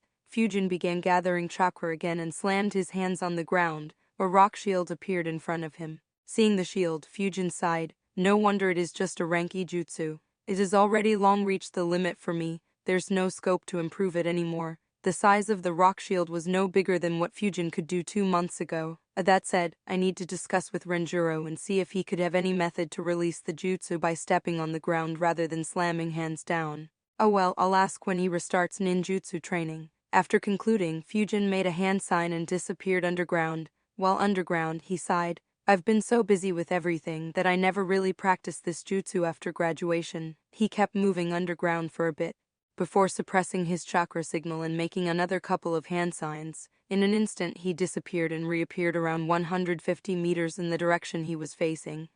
Earth Instantaneous Body Jutsu and Wind Instantaneous Body Jutsu are perfect for escaping without leaving any trail. Earth Instantaneous Body Jutsu would actually be perfect for infiltrating enemy territory. I wonder what counter has been developed against this jutsu. He then rose up from the ground, made another hand sign, and placed his hand on the ground. The ground ahead of him transformed into a moat of mud. The size of the moat was 6 meters in radius and 10 meters in depth. He moved to a different spot, made a few hand signs, and slammed his hands again on the ground. This time, the ground rose slowly, as if trying to trap someone. Fujin analyzed. Earth holding jutsu is just too slow.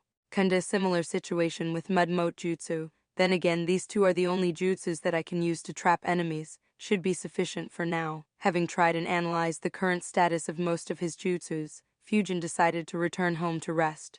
While leaving, he muttered to himself while looking at the ground, my jutsu should be good enough for now. but I do need the earth wall jutsu. That will improve my ability to defend further, and my current chakra should be plenty for it, though I guess Renjiro won't allow it. Anyways, I hope that we get to participate in the next Chunin exam. I really want to test myself in combat.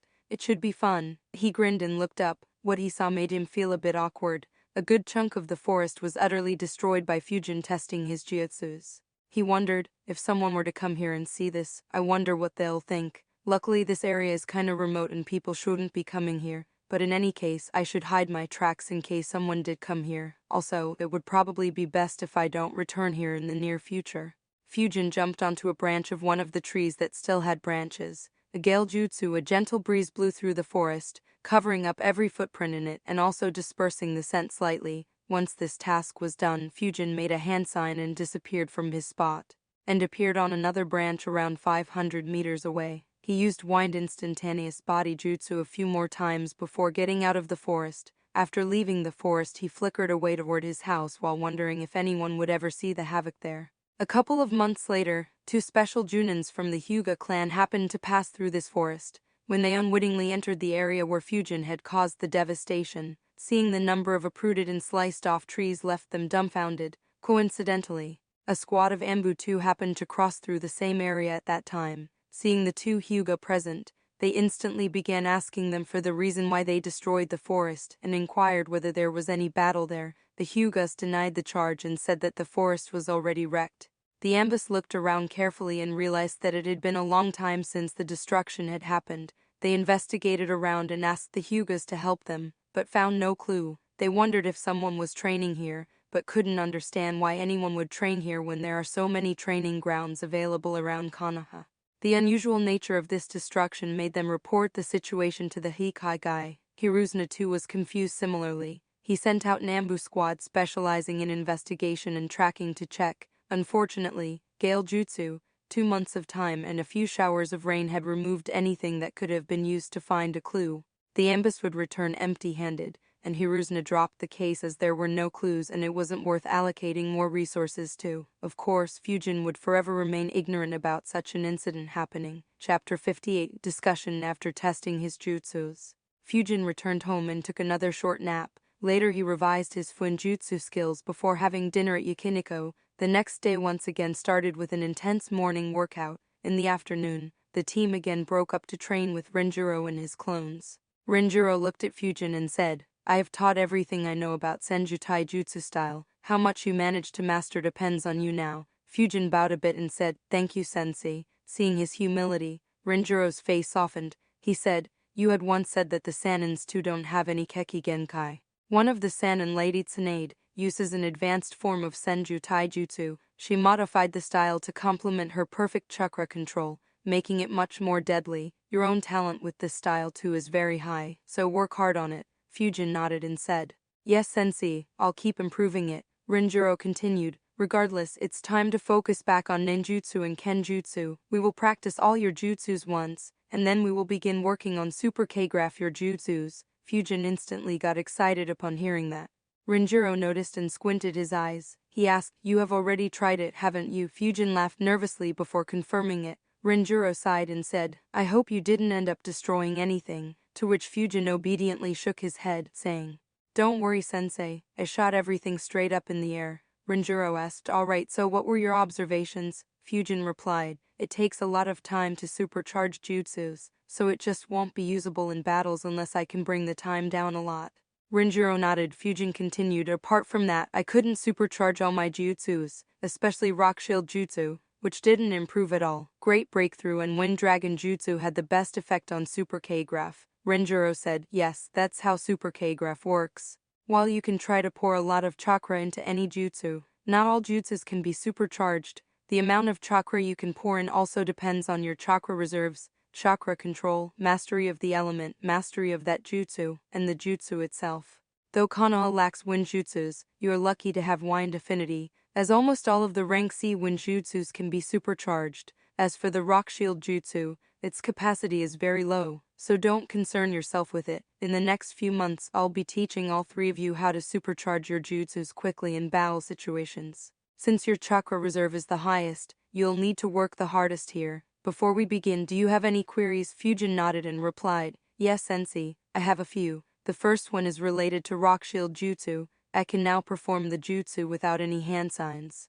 But I still need to slam my hands on the ground. Do you know any way to perform the jutsu by slamming the feet down instead? Renjiro raised his left eyebrow and asked, "Why do you want to do that?" Fujin answered, "It'll improve the efficiency of the jutsu a lot. I carry swords in my hands, so to slam my hands on the ground, I'll have to discard my swords temporarily, which doesn't seem to be a good idea. If I can perform the jutsu with just my feet, I can just use it while I'm fighting with my sword, and if the enemy makes a huge attack on me, then I can just retreat back while slamming my feet on the ground and creating multiple rock shields." Renjiro was surprised by Fujin's tactical thinking. He replied, "Good thinking. I never thought about rock shield jutsu along those lines. I guess your intention is to eventually use this for all earth-style jutsu." Right, Fujin nodded. "Indeed, that will be very convenient." Renjiro continued, "Unfortunately, it won't be possible, or at the very least, it won't be easy. The hand signs for that jutsu result in earth nature chakra gathering in your palms, though you perform the jutsu without any hand signs. You do it by merely replicating the way chakra is molded when you perform the hand signs. Doing what you said will be no different from creating a whole different jutsu." Fujin quickly replied, "In that case, sensei, can't we create new earth-style jutsus that work in this manner?"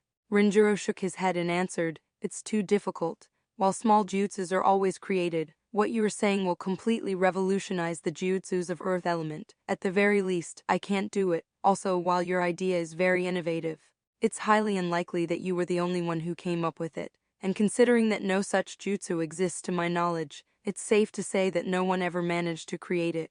Fujin was dejected a bit upon hearing this. "Oh well, there goes one of my ideas to annoy the enemy infinitely." Seeing the dejected look, Renjiro chuckled. Fujin looked back at Renjiro and said, "So since I can't improve my rock shield jutsu anymore, can I get earth wall jutsu?" Renjiro shook his head again and answered, "No, that's a rank B jutsu, though your chakra reserve is good. You shouldn't be dependent on rank B or higher jutsus till you are promoted to Chunin." The answer was as Fujin expected, so he just asked his last query, "Sensei, while practicing with supercharged jutsus, I ran out of chakra very quickly. Do you know any more means of increasing my chakra quickly?" After all, the training of infusing chakra into the body is barely giving any gains in that regard. Renjiro had a slight disbelief on his face that Fujin actually asked this question. He replied, "Brat, do you think they sell chakra in grocery stores? Your chakra is already 4 times larger as compared to your teammates.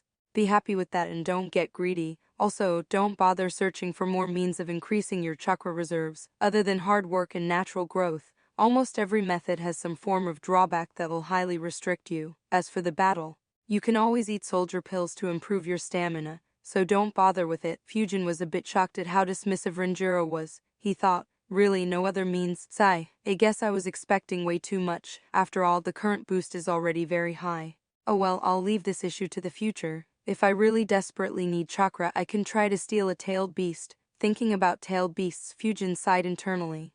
How good it'd have been if I could just throw some pokeballs and capture them. Renjiro asked, "Any more queries?" Fujin shook his head and replied, "Let's begin, sensei." Chapter 59, Rankajutsu. Renjiro trained the trio for another month. This month Fujin practiced Super K-graph his jutsus a lot. He could now infuse 20% of his chakra into the Great Breakthrough Jutsu in under 15 seconds. More importantly, he could infuse 5% of chakra into the jutsu in just over 2 seconds. This was usable in battle as long as he maintained some distance. He also mastered Wind Gale Wolf and Wind Dragon jutsus and could now perform them without any hand signs. The ease with which he became capable of using these jutsus without any hand seals shocked Renjiro. Fujin's Kenjutsu also improved a lot. All the basics regarding samurai saber techniques were taught to him. He could freely control chakra flow through his samurai swords. He even managed to properly infuse his wind chakra through the normal chakra flow. Renjiro couldn't help him much in this regard as he himself never added a nature chakra to chakra flow. He specialized in earth and water elements, and neither were suitable to be added to chakra flow. Nonetheless, it was learnt with rather ease by Fujin. In fact, while learning it, he also learned a technique that he had dreamed about performing for over a decade. The team was given a day's break once again, which all 3 used to rest well. The next day in the morning, the team met up once again. Hoka saw Fujin coming to the ground and asked, "Hey, how's the training progressing?" Fujin replied, "It's progressing rather smoothly. What about you guys?" Hoka smirked and replied, "It's going very well. I want to spar with you once again." Fujin smirked back and replied, well, let's hope that you can touch me this time. That annoyed Hoka, who begrudgingly replied, due to you, sensei drilled me with ninjutsu training for 3 months straight. Hearing that, Fujin laughed. Miko, annoyed at being left out of the conversation, butted in by snorting, I'll beat both of you at the same time in a spar. Hoka and Fujin turned to her. Fujin replied, well, let's hope that you have some energy to spar after the morning workout then. Hearing that, her shoulders immediately dropped. While Fujin and Hoka laughed at her expense, the poor girl complained about the unfairness to herself. It's not as if I'm slacking on those workout sessions, it's just that every time I am about to reach Sensei's target, Sensei just makes it even more difficult. While Miko was depressed, Renjiro appeared. He announced, we have trained continuously for the past 3 months, next we will be taking continuous rank C missions. That instantly perked up Miko. After all, missions would mean no more rigorous training. Hoka and Fujin also sighed in relief, as their bodies needed a break badly. Unlike Miko, who would drop out early rather regularly, Hoka and Fujin gritted through the entire workout daily. Renjiro continued, today we won't do any workout or training, instead you guys will spar. This immediately gained the attention of the 3 Genings. Renjiro continued, you 3 will fight out against each other in a 3-way battle. You are not allowed to team up with each other unless the circumstances force you to, but I can disqualify you if you purposefully cooperate to defeat the 3rd. The battlefield will be this entire training field. You guys have time from now till 6 p.m. to decide on a winner. You can defeat others by knocking them unconscious or making them give up. Obviously, I can interfere and declare someone to have been lost. And of course, you guys aren't allowed to seriously injure anyone. No soldier pills, and Fujin, no swords. Miko suddenly asked, why no swords for Fujin? Isn't that his go-to weapon? Hoka also nodded, as he had the same query. Neither of them wanted to win against someone who was handicapped. Renjiro shook his head and said, Fujin's way of using his swords is solely to kill. If he were to win by using his swords, you guys would be injured badly. Regardless, he is forbidden to use his swords in any spar with his colleagues. They understood the reasoning but were still a bit unconvinced. Fujin butted in, aren't you 2 looking down on me too much? Sword or no sword, neither of you will even be able to touch me, and he smirked on saying that. Hoka and Miko looked at him irritably. Among the 3 of them, Fujin had the highest speed and excelled in fighting at long range. In the few spars that they had, they never managed to actually reach him. Renjiro interrupted before they entered into an argument. No more questions, my rules are final. Anyways, you guys didn't hear the exciting part. The winner will get a reward. That once again attracted the attention of all 3. Miko asked, what reward? Renjiro replied, the winner will be awarded a rank jutsu by me. That shocked the trio. They all had the same thought. Will he really allow us to learn a jutsu higher than rank C? Renjiro understood what his students were thinking. He smiled innocently and said, of course, I'll only give it to you when you are promoted to Chunin. Hearing that, all 3 Genings gave him a deadpanning look. Not wanting to hear any complaints from them, he shouted, begin. Even before he completed the word, all 3 Genins flickered away in different directions without making any hand seals. Now at more than 100 meters away from each other, they observed the other 2. While wondering how they should approach this, the best way would have been to team up with one of the other 2, eliminate the 3rd, and then decide the winner. Unfortunately, that option was not available. Suddenly, Hoka and Miko noticed Fujin smirking. At the very next moment, he disappeared. Chapter 60, Spar. Hoka vs. Miko. Miko and Hoka both cursed him and his annoying wind instantaneous body jutsu. Hoka activated his Byakugan and noticed him appearing 600 meters away.